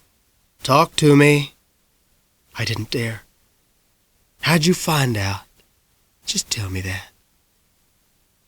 "I'm sorry you found out, Cory. I didn't want you to get hurt." My legs responded first. They propelled me across the Persian carpet toward the way out, and my lungs snagged a breath and my hand gripped the green feather. I don't know how near I passed to him, but I got to the door unhindered, opened it, and shot through as if from the barrel of a cannon. I collided with Mrs. Axford's desk. "Cory, no!" The mayor's voice was louder now. I caromed off the side of the desk, a human pinball in motion. A cold chill skittered up my spine as Mayor Swope's hand fell on my shoulder like a spider. "No!" he said, and his fingers started to close. I pulled loose. A chair was beside me, and I shoved it at Mayor Swope like a shield. He stumbled into it, and I heard him say, "Ooh!" as his legs got tangled up and he fell to the floor. "Cory, come back here!" he hollered, as if he really thought I might. He was coming after me, and he was running, too. "Cory, stop where you are!" he shouted, fury in his voice. It was surely the voice of a crazed killer. And then I saw dank gray light streaming through the cupola over the staircase, and I started running down the stairs without even holding on to the railing, which was enough right there to cause my mother to go white-haired. Mayor Swope was puffing behind me, and his voice was losing its steam. "No, Cory, no!" I reached the bottom of the staircase, and I ran across the entrance lobby and out the front door into the chilly rain. The worst of the storm had already swept over Zephyr, and now squatted above the hills like a massive grayish-blue toad frog. I got my bike unlocked, but I left the chain hanging. I pedaled away from the courthouse just as Mayor Swope came through the door hollering for me to stop. The last thing he hollered, and I thought this was strange, coming from a crazed killer, was, "For God's sake, be careful!" At home, I skidded to a stop at the front porch steps, and I ran inside, my hair plastered down with rain and my hand gripping the soggy green feather. As the screen door slammed, my mom called, "Cory, Cory Mackenson, come here." "Just a minute." I ran into my room, and I searched through the drawers until I found the White Owl cigar box. I opened it, and there was the green feather I'd found on the bottom of my shoe. "Come here this instant!" Mom shouted. "Wait!" I placed the first green feather down on my desk, and the green feather I'd plucked from the mayor's hatband beside it. "Cory, come in here. I'm on the phone with Mayor Swope." Uh-oh. My feeling of triumph cracked, collapsed, cascaded around my wet sneakers. The first feather, the one that had come from the woods, was a deep emerald green. The one from the mayor's hatband was about 3 shades lighter. Not only that, but the hatband feather was at least twice as large as the Saxon's Lake feather. They didn't match one iota. The mayor, it turned out, had wanted to show me my plaque for winning 3rd place in the short story contest. He'd asked me to come and see him because they'd spelled my name wrong. He'd wanted me to see it before the ceremony, so my feelings wouldn't be hurt. The plaque was going to be redone, but not in time for the awards. My sudden and unconventional exit had him plenty worried. He was afraid I was having some kind of fit. He asked if I was on medication. His tone indicated that if I wasn't, he thought I ought to be. I was mortified. In a choking voice, I apologized to the mayor, and then to my mom, and then again to Dad when he came home. By all rights, I should have been punished for my foolishness. But my folks simply sent me to my room for an hour, which was where I was going to go anyhow. The Saturday night of the Zephyr Arts Council Awards ceremony arrived. The library was packed. Besides Mom and Dad, Ben and Davy Ray and Johnny were all there with their parents, and I saw Mayor Swope and Dr. Parrish. The lady was there, too. When I took the stage to read and my hands shook and something that felt like spiny egg seemed to be lodged in my throat, I saw the lady rise to her feet at the back of the room. She lifted her chin, and that movement spoke a single word. Courage. As the words began to tumble out of my mouth, the words I'd conceived and given birth to, everyone became quiet and still. My voice seemed to get stronger as I read. It seemed to speak with expression and clarity rather than being a mumbled drone, which is how it had begun. I was amazed and elated. I actually, wonder of wonders, was enjoying reading aloud. I reached the final sentence and ran out of story. As the applause rolled over me, led by my mom and dad, I knew that I wanted to be a writer more than anything on earth. After the awards ceremony, as we were on our way out the door, the lady approached us, offered her congratulations, and spoke to my dad. She told him that the two of them had a matter of life and death to discuss. She reminded him that even Jesus Christ needed help sometimes, and he wasn't too proud to ask for it. On the way home, Mom said softly, "I'll go with you if you want to go see her. I'll stay right by your side the whole time. She wants to help you. I wish you'd let her." Dad was silent. We were nearing the house. "I'll think about it," he said. October came, and the hillsides lit up with gold and orange. Posters began appearing around town, as they did every year. Brandywine Carnival is on its way. And as we did every year, Johnny, Ben, Davy Ray, and I made plans for opening night. We always met at 6:30, when all the rides were going. But this year a wrench was thrown into our plans. Miss Blue Glass was giving piano lessons again after a long hiatus, and Ben's mother had signed him up. His first lesson was scheduled for 6:30 on opening night of the Brandywine Carnival. At first, we despaired. But then Johnny came up with a plan. "Why don't we just meet Ben at the Glass's house? We can ride on to the carnival at 7 instead of 6:30. A stroke of genius. The Glass sisters lived about a half-mile away, on Shantuck Street. By the time I got there, Davy Ray's bike was parked next to Johnny's and Ben's in front of the house, which looked like a gingerbread cottage Hansel and Gretel might have envied. From the porch, I could hear piano notes being banged behind the door. Then the high, fluty voice of Miss Blue Glass. "Softly, Ben, softly." I pressed the doorbell. Chimes rang, and Miss Blue Glass said, "Will you please answer that, Davy Ray?" He opened the door as the banging continued. I could tell by his sick expression that listening to Ben trying to hammer out the same 5 notes over and over again wasn't good for your health. "Is that Winifred Osborne?" Miss Blue Glass called over the racket. "No, ma'am. It's Cory Mackenson. He's waiting for Ben, too," Davy Ray told her. "Bring him in, then. Too cold to wait outside." Ben was trapped at the keys of a gleaming brown upright piano, and Miss Blue Glass was standing beside the bench holding a conductor's baton. I eased down onto a sofa, next to Davy Ray and Johnny. "Now, thinking cap on, fingers flow like the waves. 1, 2, 3, 1, 2, 3. Miss Blue Glass started motioning up and down with her baton as the pudgy fingers of Ben's right hand tried to play the same 5 notes with some resemblance to rhythm. Soon enough, though, he was pounding those notes as if trying to crush fire ants. "Sonia, give that boy a rest. You're going to wear his fingers to the bone." Miss Greenglass walked out of a hallway into the living room. Not everybody's a musical genius like you know. Swirls of red had crept into Miss Blueglass's ivory cheeks. Yes, I do know. Thank you very much. I'll thank you not to interrupt Ben's lesson. His time's about over anyway. Who's your next victim? Winifred Osborne is my next student, Miss Blueglass said pointedly. I feared the Glass sisters were going to come to blows. Caught between them, Ben appeared about to leap from his skin. Then something went "Rock!" from the rear of the house. Miss Blueglass jabbed the baton at her sister and snapped, "See there? You've upset him. Are you satisfied now?" The door chimes rang. Miss Greenglass went to answer it, mumbling to herself. Miss Blueglass turned to her unwilling pupil. "Ben, get up and I'll show you what you can be playing if you do your exercises like I've told you."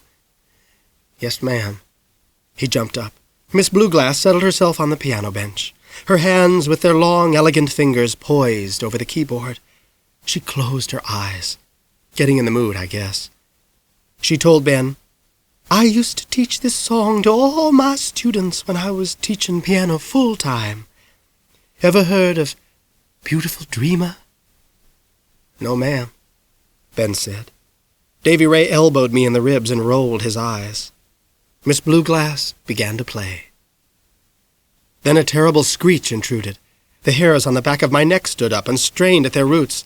The noise felt like jagged glass hammered into your ear hole. "Skulls and bones, Hannaford, skulls and bones, quicken and rinsing." Miss Blueglass stopped playing.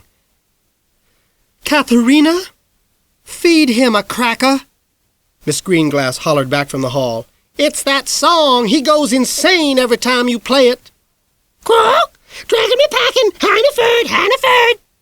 At that moment, a middle-aged man and a little girl 8 or 9 years old walked into the living room. I recognized the man. Mr. Eugene Osborne was the cook at the Bright Star Cafe. "We're here for Winifred's piano lesson," he began, before the caterwauling started up again. "Skulls and bones, croak, cricket and rinsing." "What in the world is that racket?" Mr. Osborne asked, his hand on the little girl's shoulder. Her blue eyes were wide and puzzled. Miss Blueglass stood up from the piano. "That's my parrot, Mr. Osborne.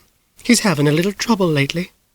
The parrot was a bright turquoise blue, not a speck of any other color on him, except for the yellow of his beak. He attacked the bars, blue feathers flying. "Skulls and bones, dragging me packing." "You give him a cracker. I'm not getting my fingers snapped off," said Miss Greenglass. She put the birdcage down on the piano bench, none too gently. Miss Blueglass flushed red again. "I fed yours all the time, and I sure risked my fingers." "I'm not feeding that thing." Miss Blueglass threw up her hands. "Well then, get him into the bedroom, put the nightcloth over him, and settle him down." "I'm a slave. I'm just a slave in my own home," Miss Greenglass wailed. But she picked up the birdcage by its handle again and left the living room.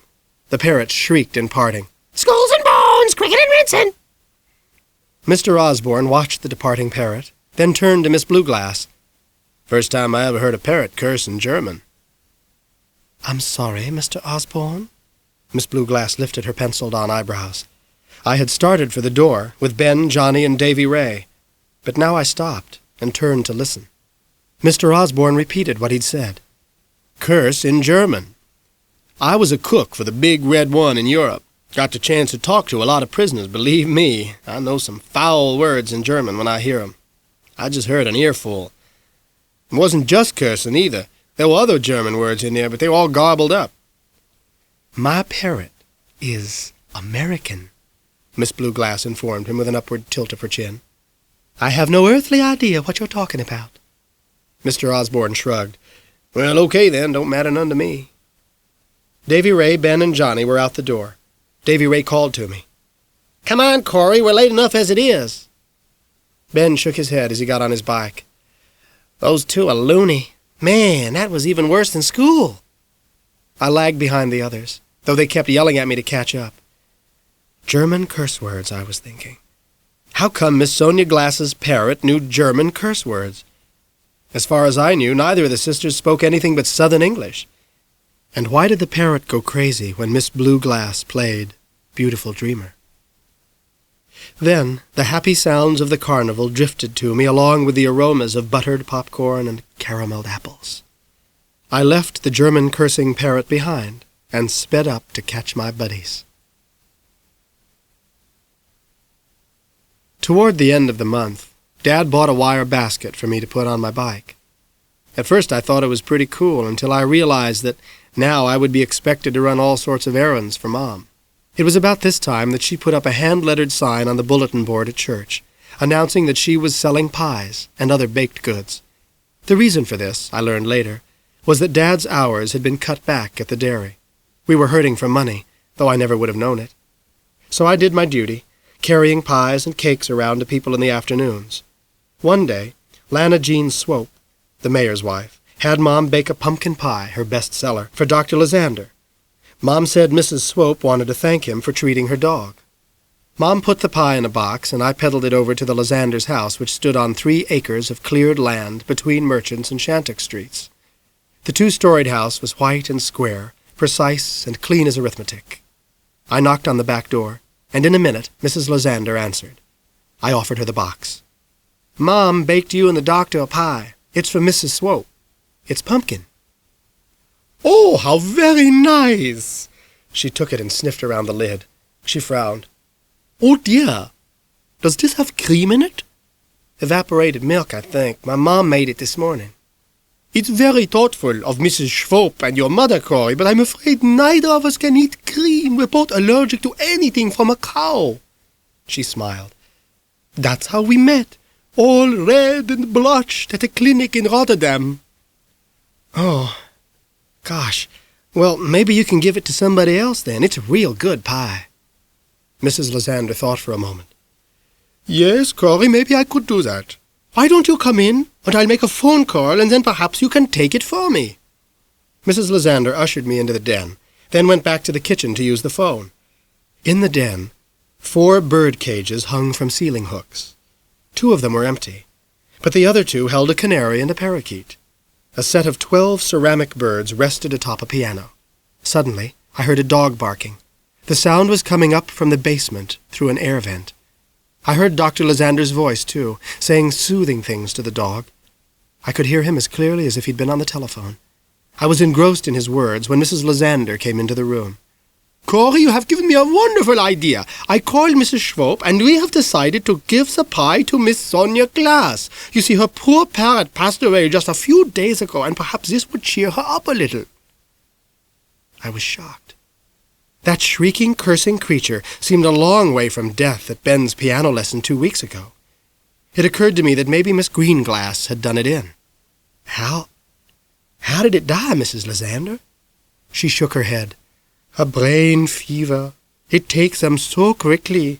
Sonia was quite heartbroken. I just hated to see her that way. Can you take the pie to her, Cory?" She led me back into the kitchen and handed me the box. Outside, I returned the pumpkin pie to my bicycle basket and headed for the Glasses' house. I pedaled leisurely. The sun was warm and the hills were blazing yellow. I felt a little sorry for the Lysanders, not being able to eat anything with cream in it. They couldn't eat ice cream or banana pudding or drink a glass of milk or...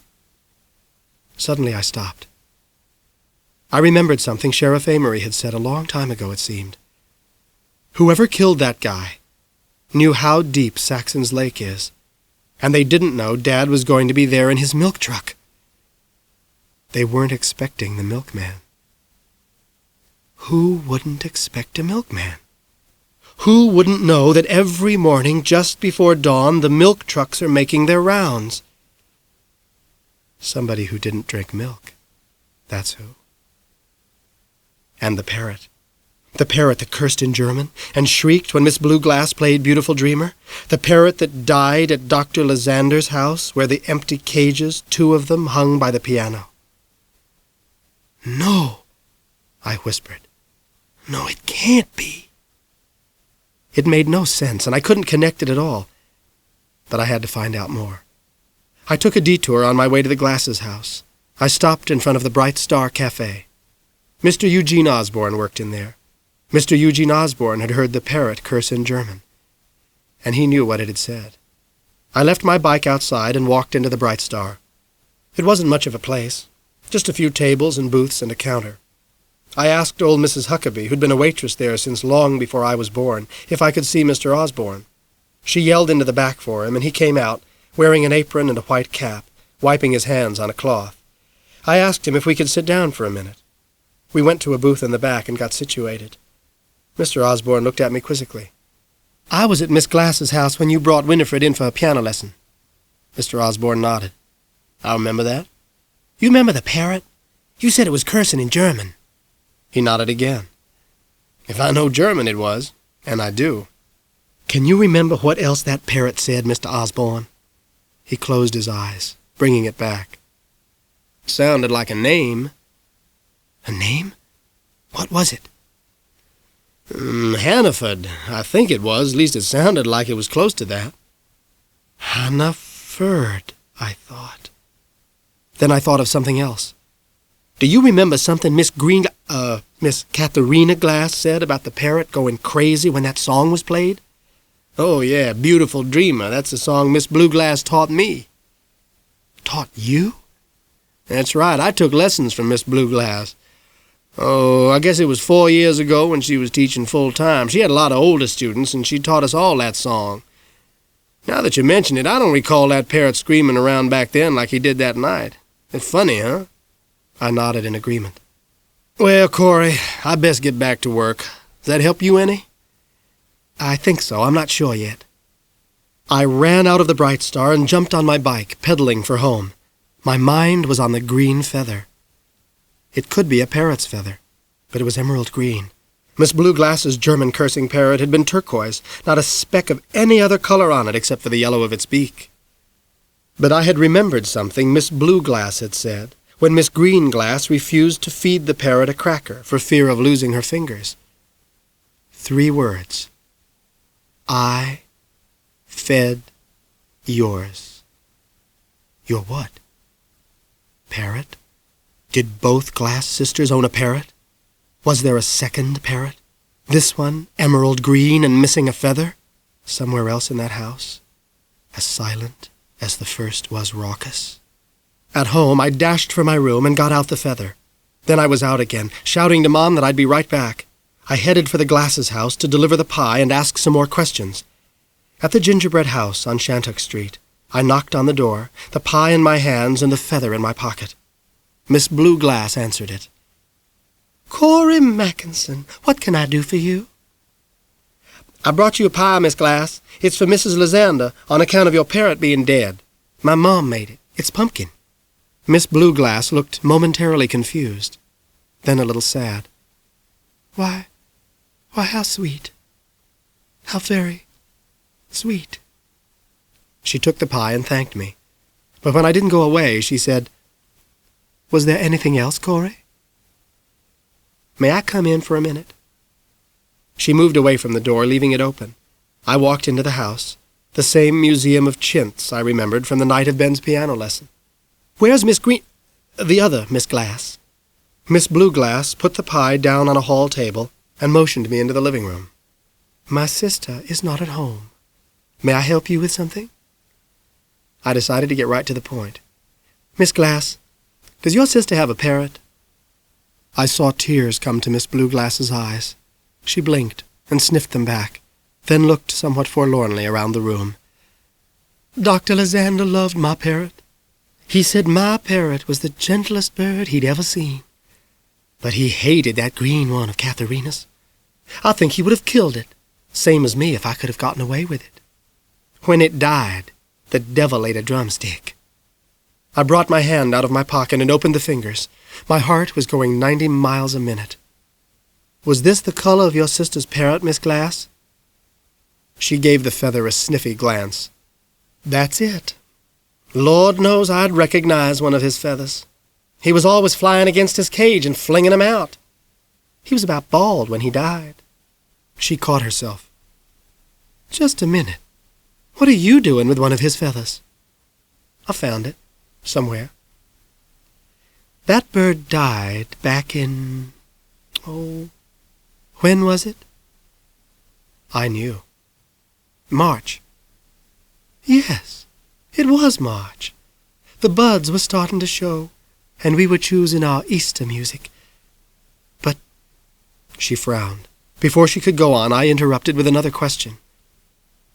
"What did the parrot die of, Miss Glass?" "A brain fever, same as my parrot. Dr. Lysander says it's common among tropical birds, and when it happens there's not much can be done." "What happened to it after it died? Did Dr. Lysander come and get it?" "No. It was sick. Wouldn't touch a grain of seed. Mine was sick at the same time, in fact. Katharina took them both to Dr. Lysander's office, and hers died the next night."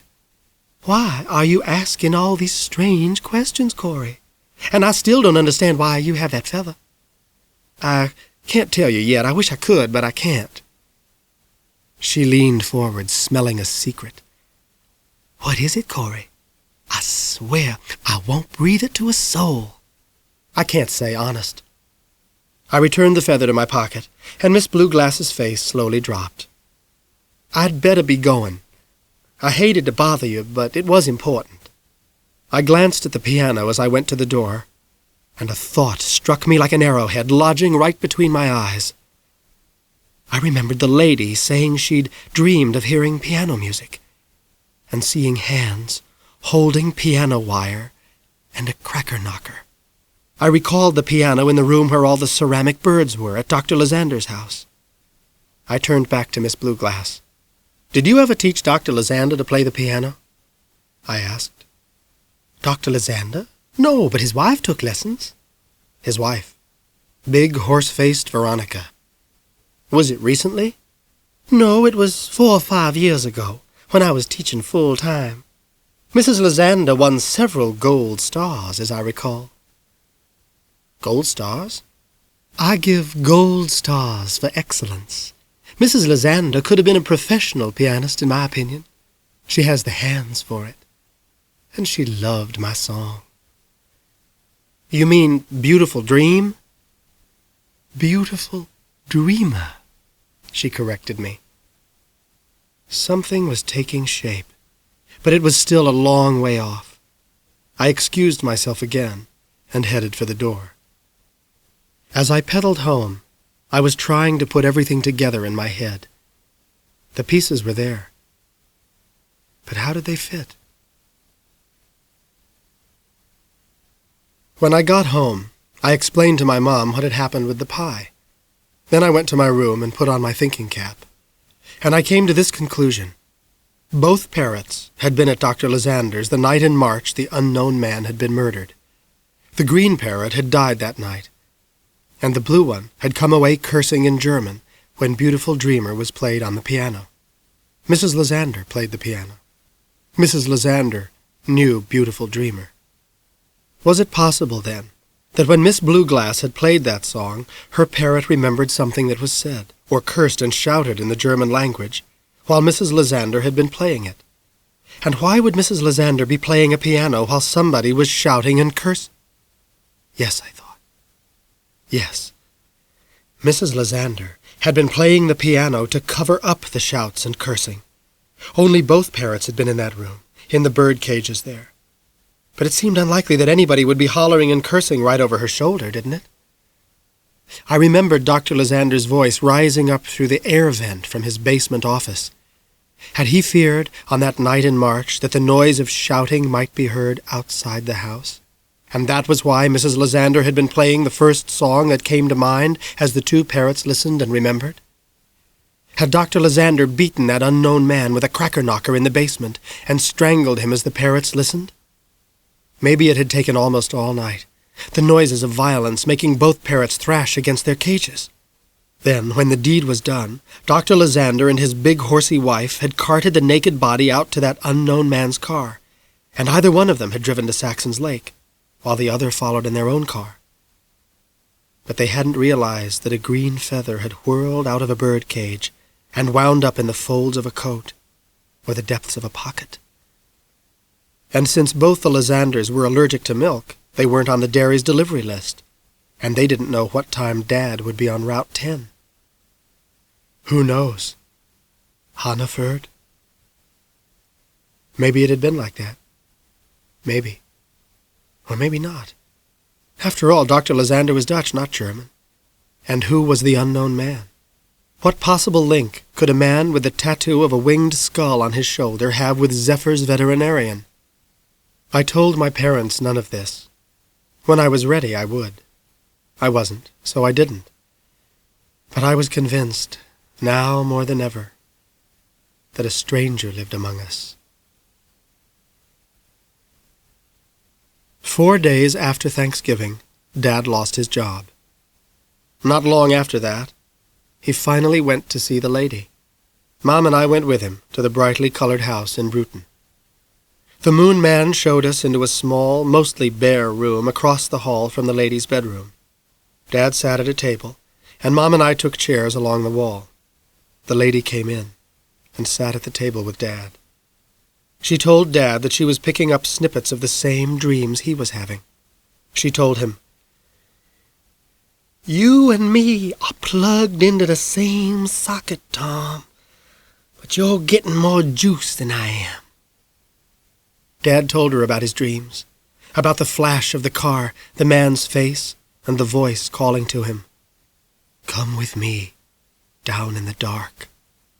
The lady asked him what he thought that meant, and Dad said, "I think he wants me to come to that lake and drown myself in it. I think he wants me to come with him down in the dark." The lady watched him intently, her eyes gathering light. "Why would he want you to do that, Tom?" "I don't know. Maybe he wants company." "Does he call you by name?" "No." "You know, that's funny, don't you think? If the dead man has a chance to speak to you, to give you a message, then why does he waste it on asking you to commit suicide? Why doesn't he tell you who killed him?" Dad blinked. "I never thought about that. Seems he would if he could." The lady nodded. "He could. If he was speaking to you, that is." "I'm not following you." The lady said, "Maybe there are 3 plugs in that socket." Realization crawled over Dad's face, over mine and Mom's, too. "The dead man isn't speaking to you, Tom. He's speaking to his killer." "You mean I'm—" The lady finished the sentence for him. "Picking up the killer's dreams, like I'm picking up yours. Oh, mercy, you got some strong dream eyes, Tom." "He doesn't want me to kill myself because I couldn't get him out?" The lady shook her head slowly. "No. Of that, I'm sure." Dad pressed a hand to his mouth. His shoulders trembled. The burden was leaving him, ton by ton. He drew a deep, gasping breath, like the breath of someone whose head has just broken the surface of dark water. "You interested in trying to find out who that killer might be?" the lady asked. Dad nodded.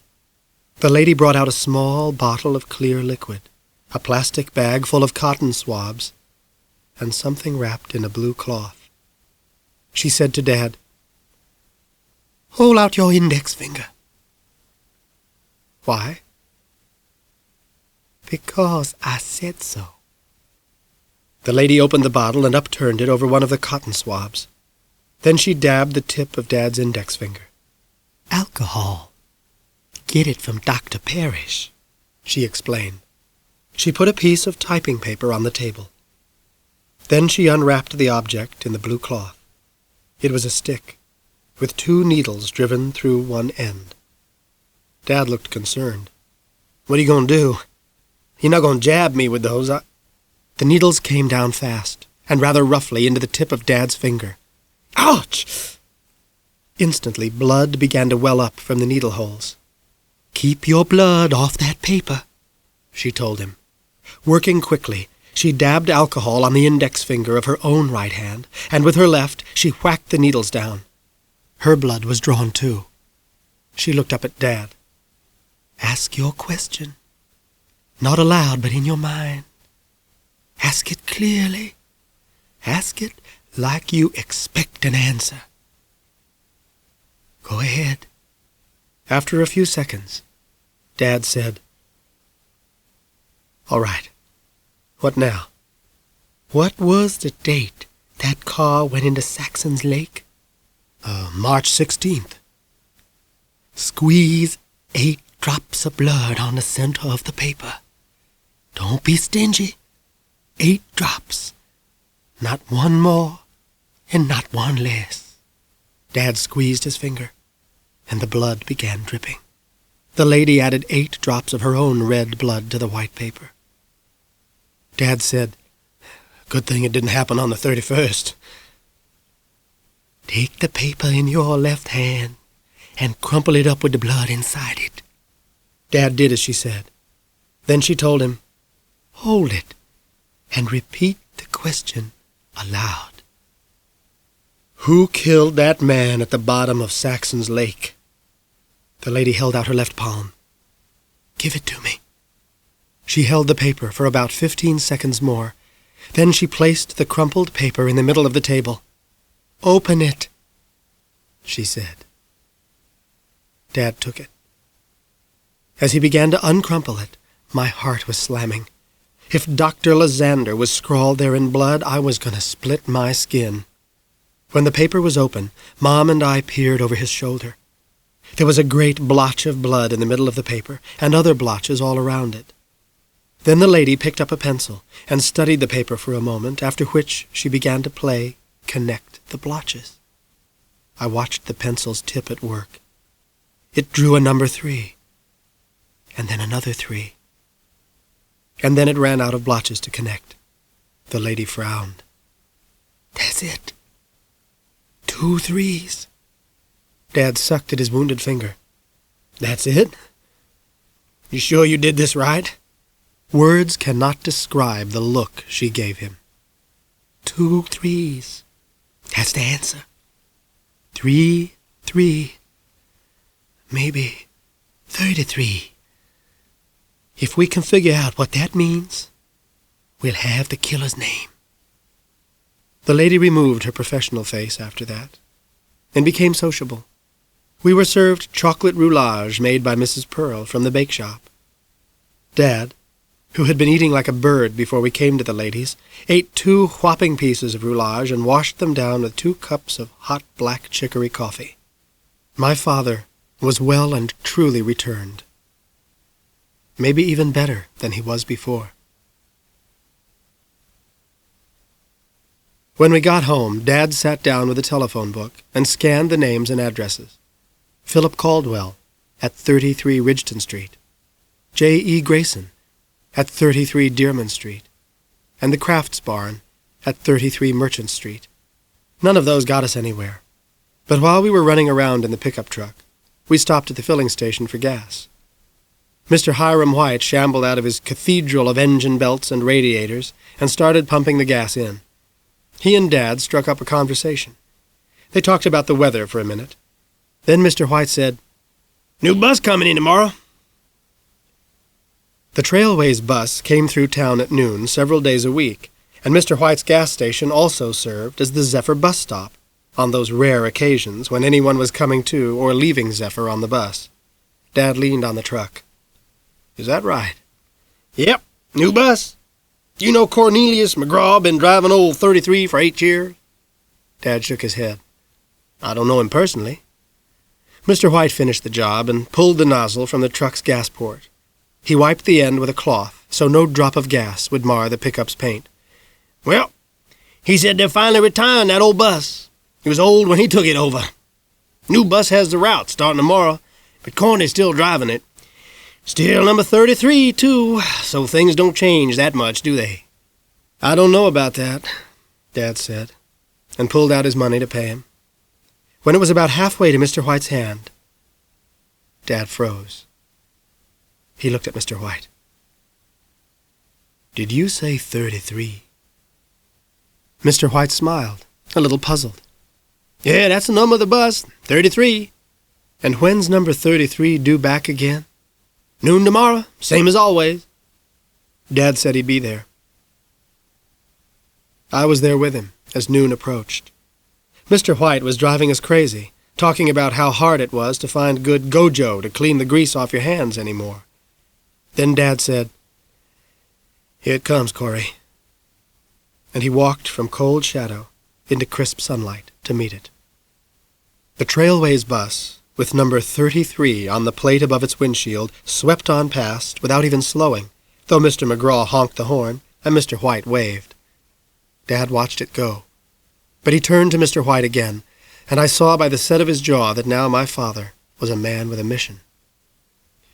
"Bus come through day after tomorrow, Hiram?" "Sure does. 12 noon, same as always." Dad said, "Hiram, you need any help around here?" "Well, I don't know if I'll take $1 an hour. I'll pump the gas, I'll clean the garage, I'll do whatever you ask me to do. You want me to work overtime? That's fine. $1 an hour. How about it?"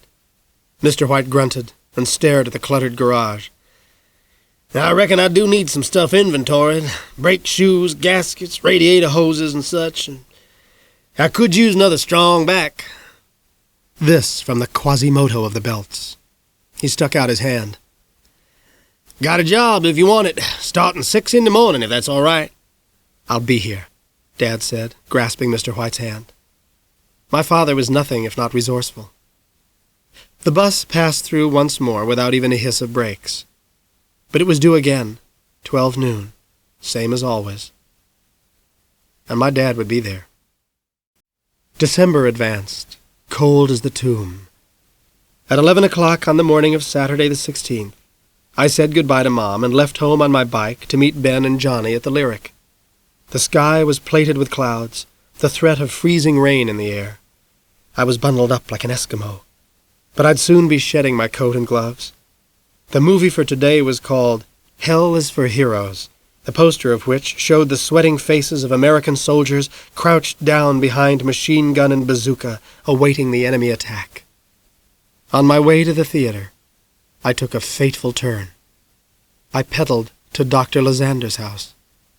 I hadn't seen him at church recently. I was beginning to wonder if he and Mrs. Lysander hadn't flown the coop. Several times I'd started to tell Dad my suspicions, but when it came right down to it, I had nothing but a green feather and 2 dead parrots. I stopped at the bottom of the driveway and sat there watching the house. It was dark. Empty, I wondered.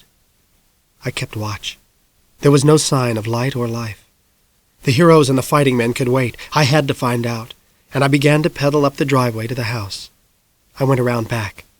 I eased my bike down on the kickstand and peered into the nearest window. Dark upon dark.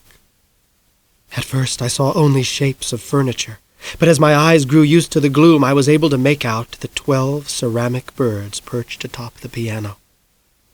It was the den where the bird cages were. Dr. Lysander's office was below, closer to hell. Lights hit me. My heart hammered.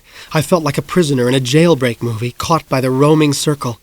I twisted around, and a car pulled up to the back porch. It was a late-model steel-gray Buick with a chrome radiator that resembled a grinning mouthful of silver teeth. The doctor's work was well paid. I made a move toward my bike, but I heard a voice say, "Who is that?" Mrs. Lysander got out, her bulk made bearish in a brown overcoat. She must have recognized my bike because my collar was turned up. "Cory?" I was caught. Easy, I thought. Just take it easy. "Yes, ma'am, it's me." Mrs. Lysander turned back to the car as she spoke. "Oh, this is providential. Will you help me, please? I've got some groceries." She went around to the passenger side and opened the door, then hefted the first of a half-dozen burdened paper bags. "I'm going to the movies," I said. "It will just take a minute." What could be done to me in broad daylight? I took the bag. Mrs. Lysander, a second bag under one arm, slid her key into the back door's lock. A gust of wind blew around us, and I saw the folds of her overcoat move. And I knew she had been the figure I saw standing at the edge of the woods. "Go on, the door's open." With Mrs. Lysander hulking at my back, and a boulder of fear in my throat, I walked across the threshold as if into a mine shaft. Mr. White peered out the gas station window. The clouds had darkened, the gas station's light splashed across the concrete. Little flecks of sleet were striking the glass. Dad took the opportunity for a glance at the clock on the wall, which showed 12 minutes before noon. "All right, where was I?" Mr. White rubbed his chin and pondered his dominoes like a hunchbacked sphinx. He reached for one. Something hissed. Dad turned his head to the left. The Trailways bus was pulling in. Mr. White glanced up. How do? Look who's early this fine day." Dad was already on his feet. He walked past the cash register and the shelves of oil and gasoline additives and out into the cold. The bus pulled to a halt beneath the yellow Trailways bus sign. The doors folded outward with a breath of hydraulics. 2 men were getting off. Sleet hit Dad in the face, and the wind whirled around him, but he stood his ground. One of the men looked to be in his 60s, the other half those years. The older man, who wore a tweed overcoat and a brown hat, carried a suitcase. The younger, dressed in blue jeans and a beige jacket, carried a duffel bag. The older one had a wrinkled face, but a chin like a slab of granite. He was wearing glasses, flecks of sleet on the lenses. "Sir, pardon me, is there a hotel?" He had a foreign accent. "Boarding house will do," the younger one said. He had thinning blonde hair and a flat Midwestern brogue. Dad shook his head. "No hotel in town, no boarding house either. We don't get a lot of visitors here." The older one frowned. "Oh, my. Where's the nearest hotel, then?" "There's a motel in Uniontown, the Union Pines. You fellas need a ride?" "That would be very nice. Thank you, Mr. Tom Mackenson." He shook the gloved hand. The man's grip jammed his knuckles. "Jacob Steiner. This is my friend, Lee Hannaford." "Pleased to meet the both of you," Dad said. Mrs. Lysander had shed her overcoat, and beneath it she wore a somber gray dress. She took a jar of Folger's instant coffee out of a grocery sack and opened it with a slight wrist twist. With her broad back to me, she said, "May I ask why you were looking in the window?" Think fast, I told myself. Thought I'd drop by because, Mrs. Lysander turned around and watched me, her eyes flat and impassive.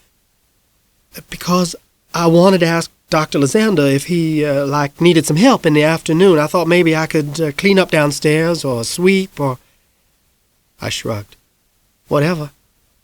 A hand grasped my shoulder from behind. I almost cried out. I came very close to it. As it was, I felt my face freeze as the blood left it.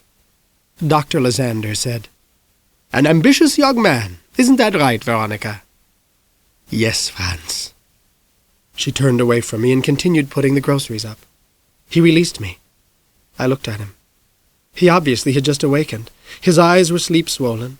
The hairs had come out in a grizzle around his neatly trimmed chin beard, and he was wearing a red silk robe over pajamas. He yawned and stifled it with the same hand that had just been on my shoulder.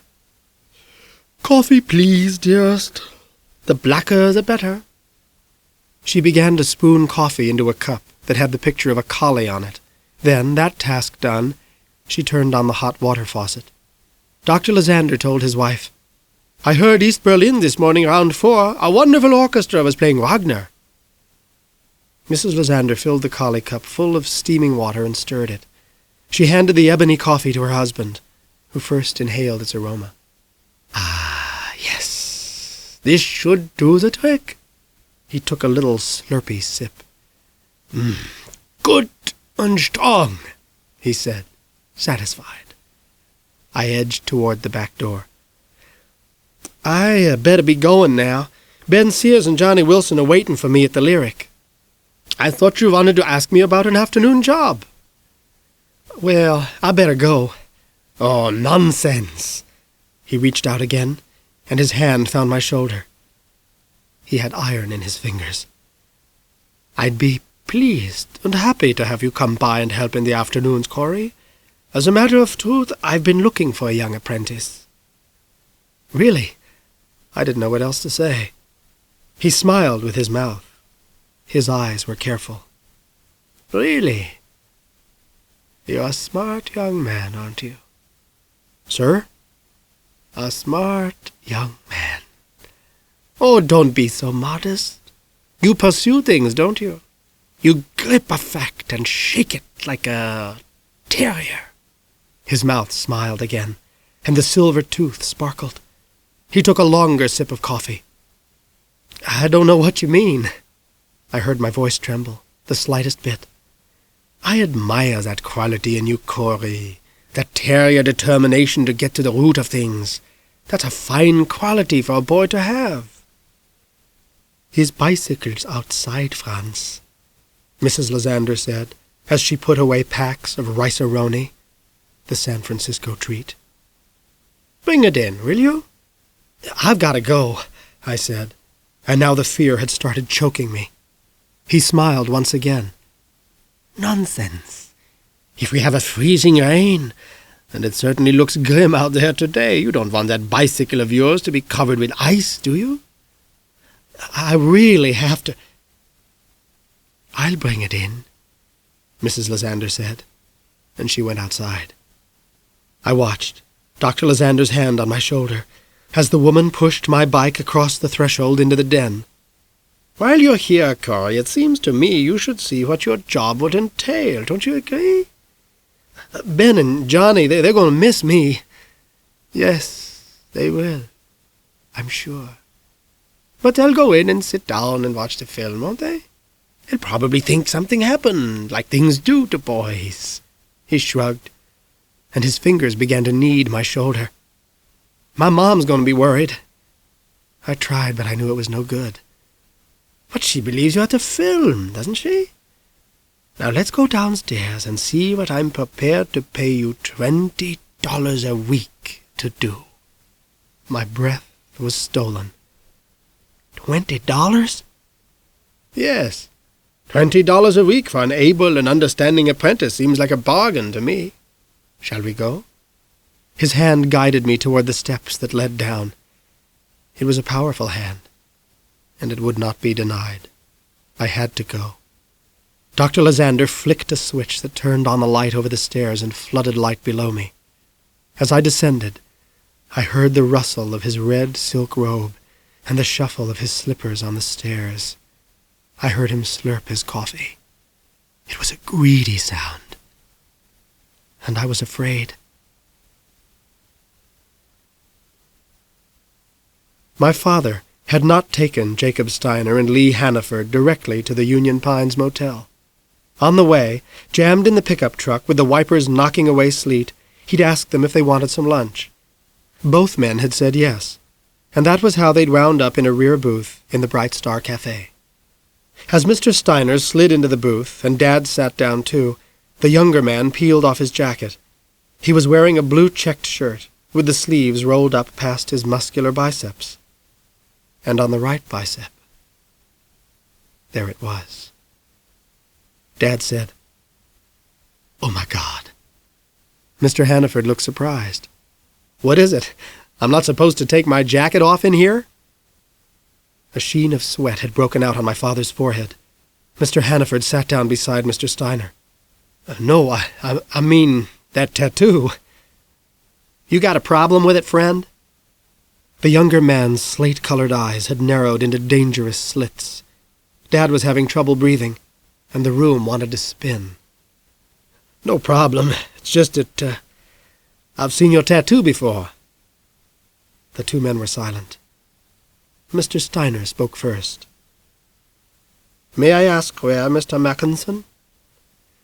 "Before I tell you, I want to know where you're from and why you're here." Dad pulled his gaze away from the faint outline of a skull with wings swept back from its temples. "I wouldn't.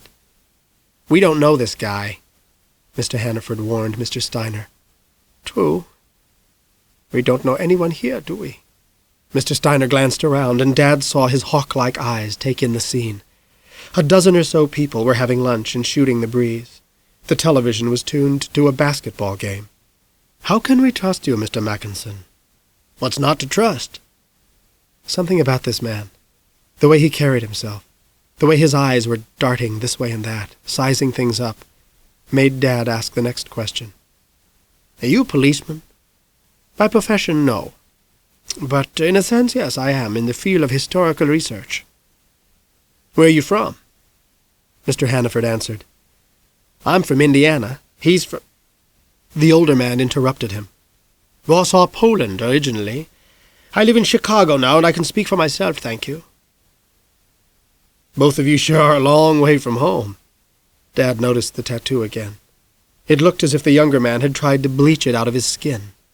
"Does that tattoo mean something?" Lee Hannaford let smoke dribble from the corner of his mouth.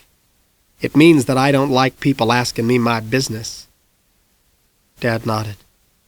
The first smolderings of anger were reddening his cheeks. "Is that so? Well, what would you say to this, hot shot?"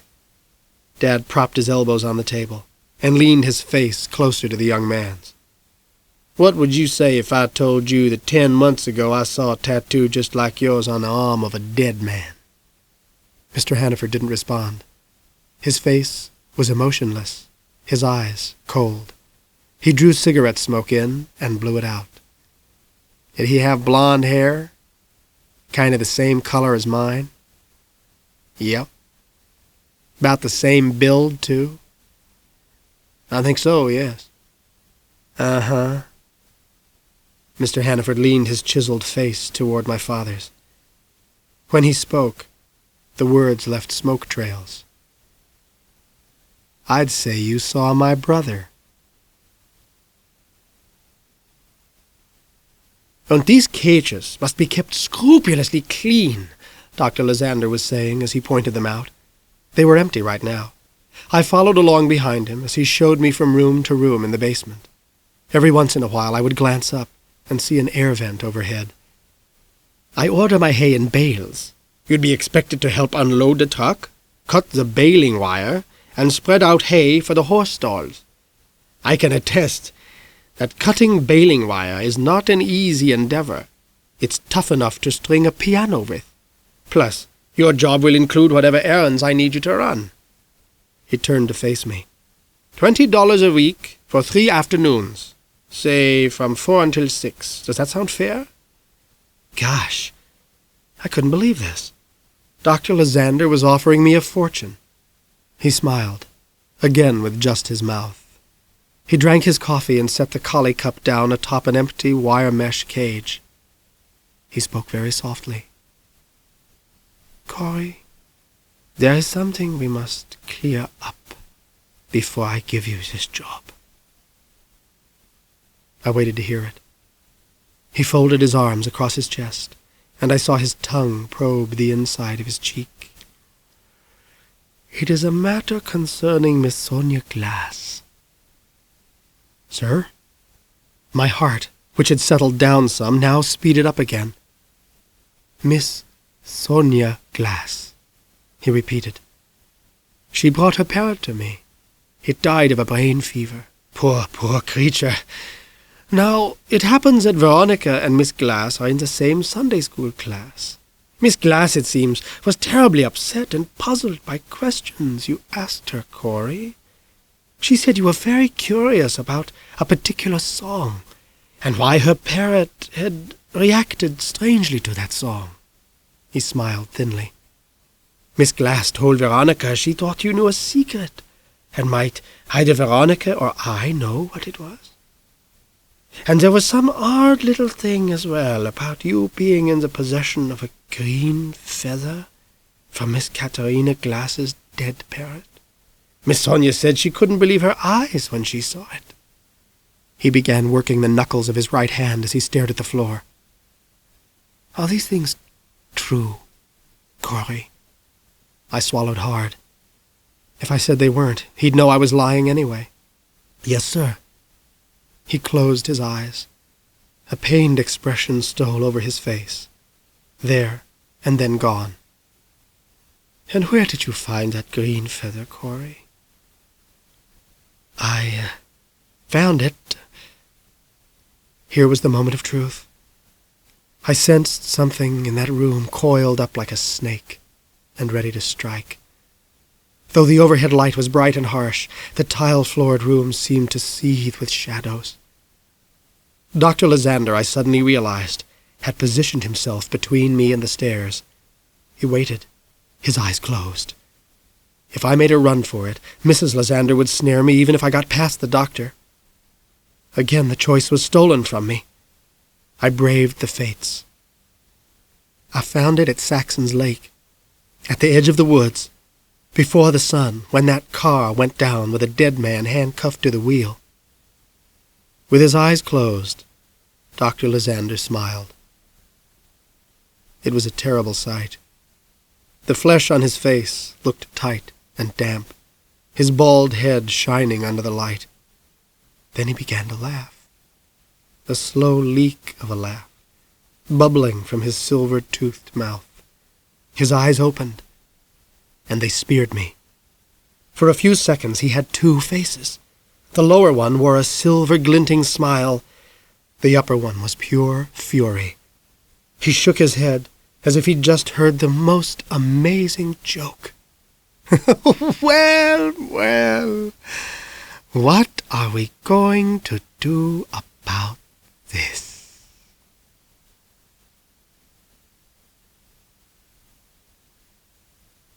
Have you ever seen this man before, Mr. Mackenson? Mr. Steiner had removed his wallet. He had taken a laminated card from it, and now he slid the card before my father as they sat at the back booth in the Bright Star Cafe. It was a grainy black-and-white photograph. It showed a man wearing a white, knee-length coat, waving and smiling to someone off the frame. He had dark hair that swept back like a skull cap, and he had a square jaw and a cleft in his chin.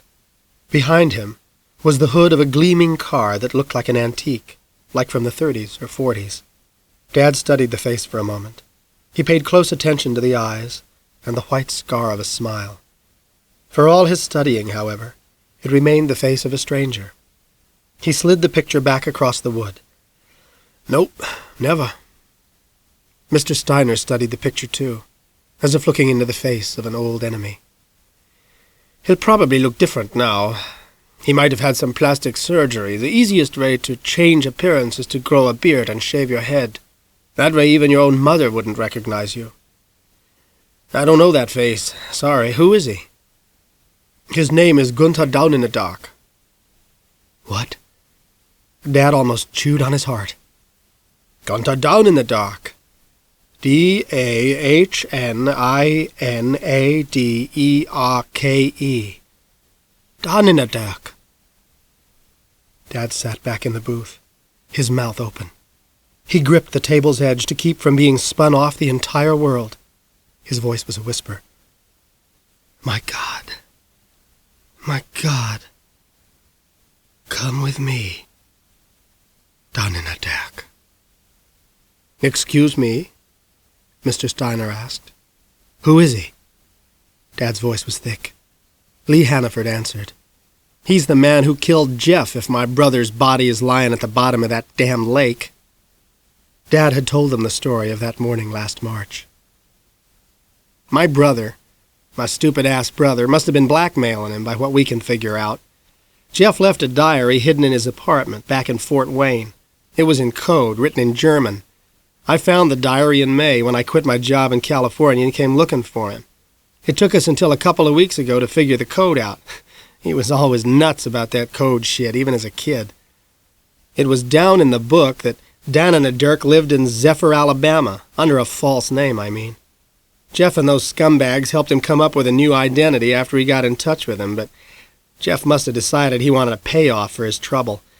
In the diary, he said he was going to make a big score, get his stuff out of the apartment and move to Florida. He said he was driving down to Zephyr from Fort Wayne on the 13th of March, and that was the last entry. He shook his head. My brother was fucking crazy to get involved in this. Well, I was crazy for getting involved in it, too. Mr. Steiner saw the puzzled look on my dad's face and explained.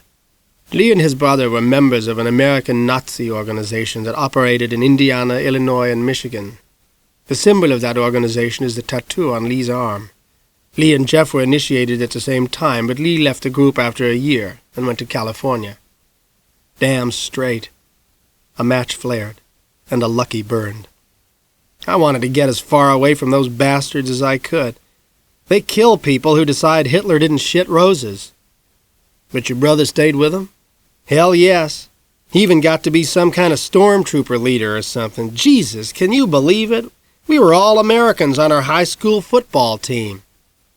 I still don't know who this Gunther Dan-in-the-Dirk fella is, Dad said.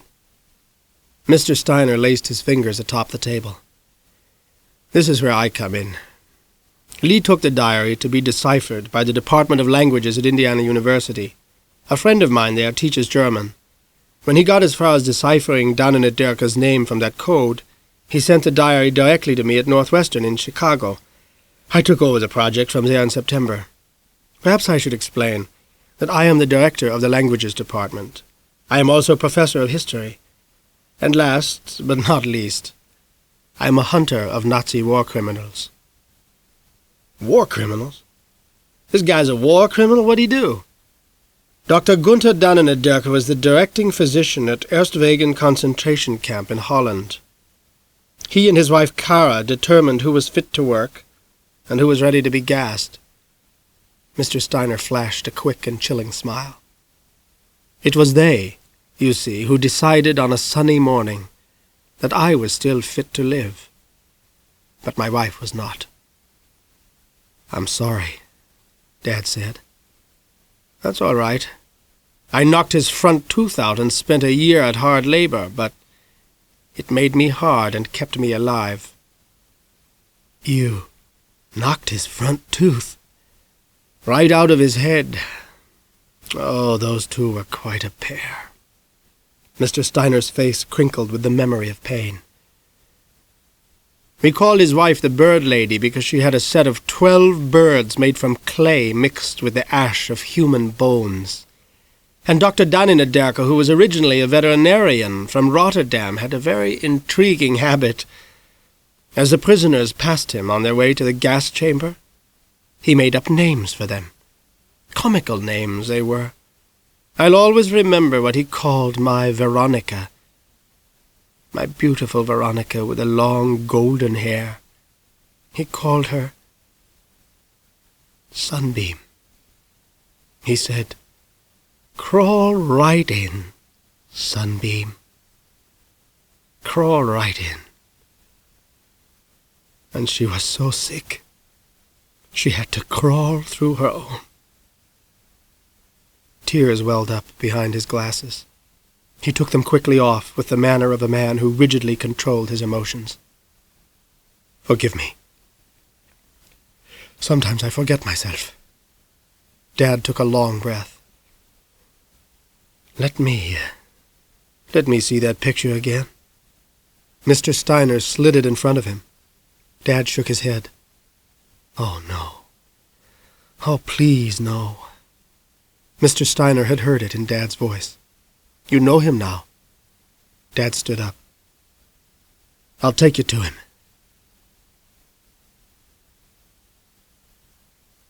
Such a bright young man, Dr. Lysander said, standing between me and the way out. There's that terrier determination, isn't it? Finding that green feather and pursuing it to the end. I admire that, Cory, I truly do. He took 2 steps toward me. I retreated as many. I heard Mrs. Lysander's footsteps heavy on the floor above. Then a scraping sound, and a few seconds later, the piano being played. The tune was Beautiful Dreamer. Mrs. Lysander was actually a very talented pianist. She had the hands for it, I recalled Miss Blueglass saying.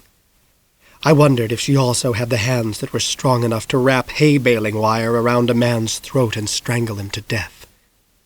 Or had Dr. Lysander done that, as Mrs. Lysander played that same tune in the den above, and the parrots had squawked and screamed with the memory of brutal violence. The front doorbell rang. Beautiful Dreamer abruptly stopped. I heard the scrape again, the piano bench being pushed back. We heard the front door opening. and Mrs. Lysander's voice. "Tom, what may I do for you?" "Dad, help!" I shouted. Dr. Lysander's hand clamped over my mouth. Dad yelled, "Cory, get out of my way, you—" Dad started into the house, with Mr. Steiner and Lee Hannaford behind him. He shoved the big woman aside, but in the next instant, Mrs. Lysander bellowed, "Nein!" and slammed a forearm across the side of his face. He fell backward into Mr. Steiner, blood trickling from a gashed eyebrow. Only Mr. Steiner could understand the things Mrs. Lysander shouted to her husband. "Gunther, run! Take the boy and run!" As she was shouting, Mr. Hannaford grabbed her around her throat from behind, and with all his weight and strength he wrestled her to the floor. She got up on one knee and fought back, but suddenly Mr. Steiner was on her too, trying to pin her flailing arms and yelling, "It's over, Kara! It's over! Over!" But it was not over for her husband. At her warning cry, he had picked me up with one arm, vaulted up the steps, and scooped the car keys off the kitchen counter where his wife had left them. As I thrashed to get free, he dragged me out the back door into the falling sleet, the wind whipping his red silk robe. He flung me into the Buick, slammed the door almost on my leg, and leaped behind the wheel. He jammed the key into the ignition, turned it, and the engine roared to life. The Buick's engine screamed as the car tore away. Behind us, my father was already running back through the house to get to the pickup. He jumped over the struggling bodies of Mr. Steiner, Mr. Hannaford, and Kara Danenaderk. Dr. Lysander was racing through the streets of Zephyr, the Buick's tires shrieking at every turn. I started to crawl up from the floorboard, but Dr. Lysander shouted, "Stay there! Don't you move, you little bastard!" And he slapped me in the face, and I slid back down again. We must have passed the Lyric. I wondered how much hell a hero could stand. We roared onto the Gargoyle Bridge, sideswiped the left side of it, and headed onto Route 10. I saw a light leap from the rearview mirror and stabbed Dr. Lysander in the eyes. He shouted a curse in German that was louder than the Buick's wail, and I could just imagine what the parrots had had to endure that night. But I knew whose lights those were, ricocheting off the mirror. I knew who was right behind us, right on the Buick's tail, pushing that old pickup truck to its point of explosion. I pulled myself up on the seat and looked back at my father's pickup, 20 feet of sleet and air between Dad's front bumper and Dr. Lysander's rear bumper. I heard a pop, and twisted my head in time to see Dr. Lysander reaching into the glove compartment, which he'd knocked open with a blow of his fist. His hand emerged, gripping a snub-nosed .38 pistol. He threw that arm back, almost cuffing me in the head with the gun's barrel before I ducked, and he fired twice without aiming. The rear windshield exploded, the glass fragments flying toward Dad's pickup like pieces of jagged ice. I saw the pickup swerve and almost go off the road, its rear end wildly fishtailing, but then Dad got it righted. As Dr. Lysander's gun hand passed over my head again, I reached up and grabbed his wrist, pinning that gun against the seat with all my strength. The Buick began to slew from side to side as he grappled with the wheel and with me at the same time, but I hung on. Then he gave his arm a sudden, violent jerk, pulling the gun out from under me. The gun went off in front of my face as he pulled it free. The bullet slammed off the Buick's heavy metal dashboard with a metallic clang, followed immediately by a heavy thunk. Dr. Lysander grunted, gasped, and lurched forward. The gun bounced to the floor as he grabbed the wheel with both hands. The car careened across the road. I saw that we were about to pass the dark plain of Saxon's Lake. Dr. Lysander tried to jam on the brakes, but his foot missed the pedal. We bounced off a rock, then a tree. Dr. Lysander came tumbling into me across the seat, and my breath burst out, my ribs in danger of snapping. His face was pressed against mine, his weight crushing me, and I smelled his fear like green onions. Then he screamed, and I think I screamed too, because suddenly the car was falling. We hit with a bone-jarring jolt, and splash. Dark water seethed up into the floorboard. We had just been received by Saxon's Lake. The Buick's steaming hood was rising. As it did, water began to surge over the slope of the trunk and pour through the shattered glass. The window on Dr. Lysander's side was broken as well, but the water hadn't yet reached it. He was lying on top of me, the gun lost. His eyes were glassy. Blood stained the left side of his pajama top and robe, and his breath was rasping. I couldn't get Dr. Lysander off me. And now the car was slowly turning against me as the Buick rolled over like a happy hog, and my side started to submerge. Dr. Lysander was drooling bloody foam. "Cory! Cory!" I looked up, past Dr. Lysander to the broken window rising above me.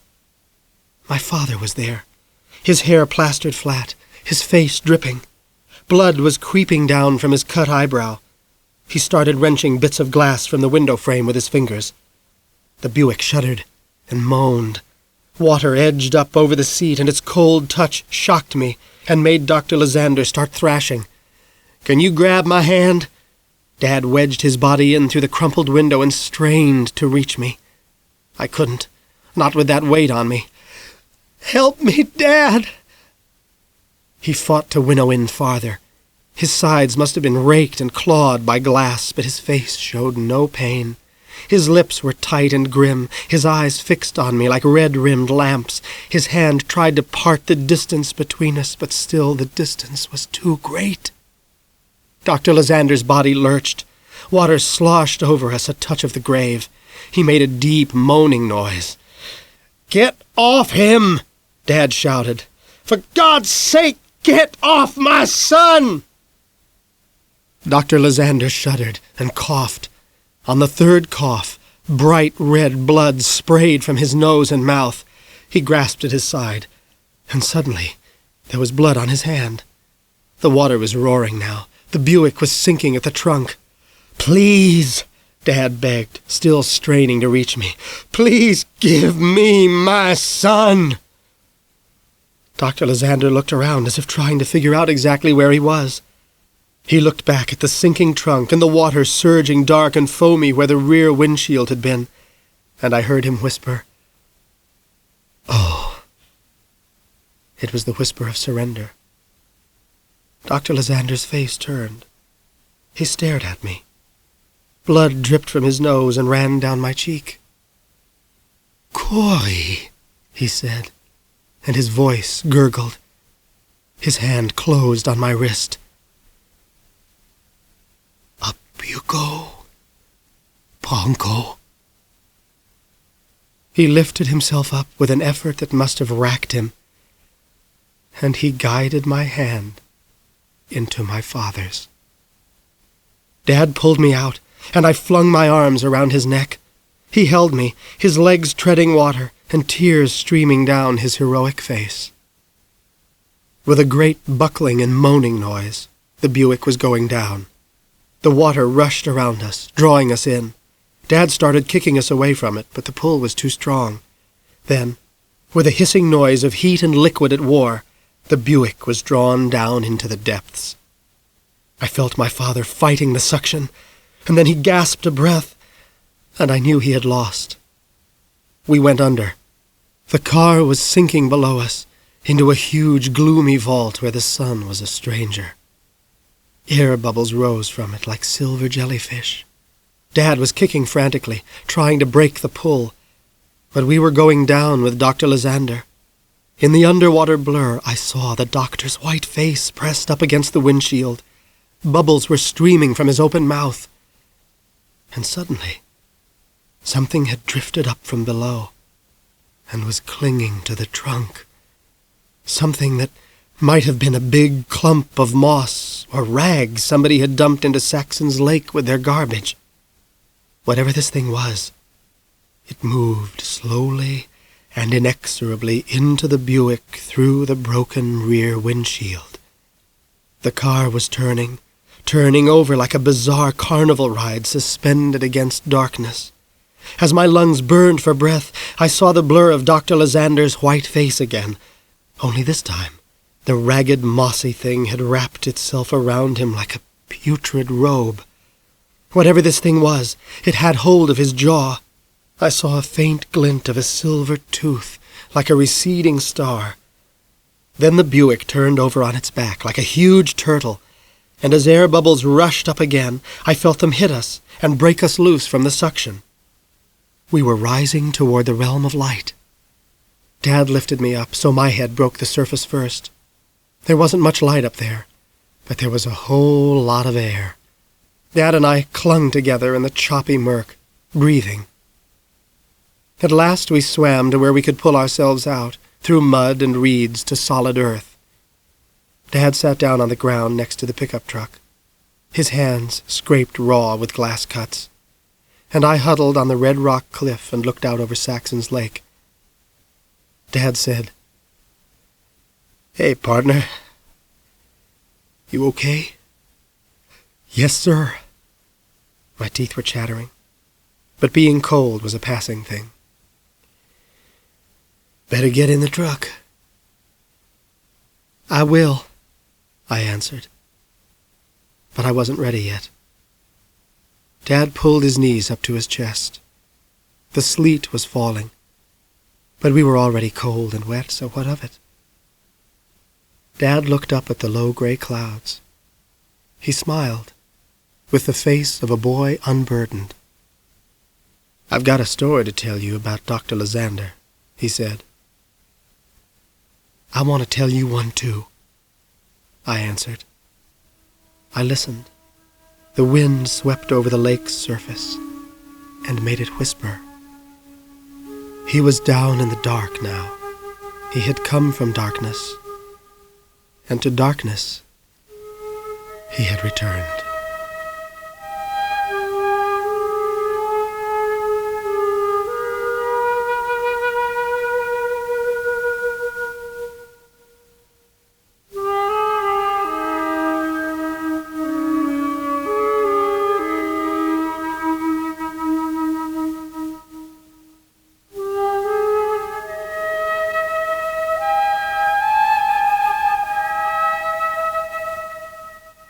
Boy's Life was written by Robert McCammon and read by Richard Thomas. It was abridged for audio by Jesse Boggs. The recording engineer was Stephen Strassman. The associate producer was Linda Woolman, and the director was Christy Logan. Boy's Life was produced by Susan Perrin.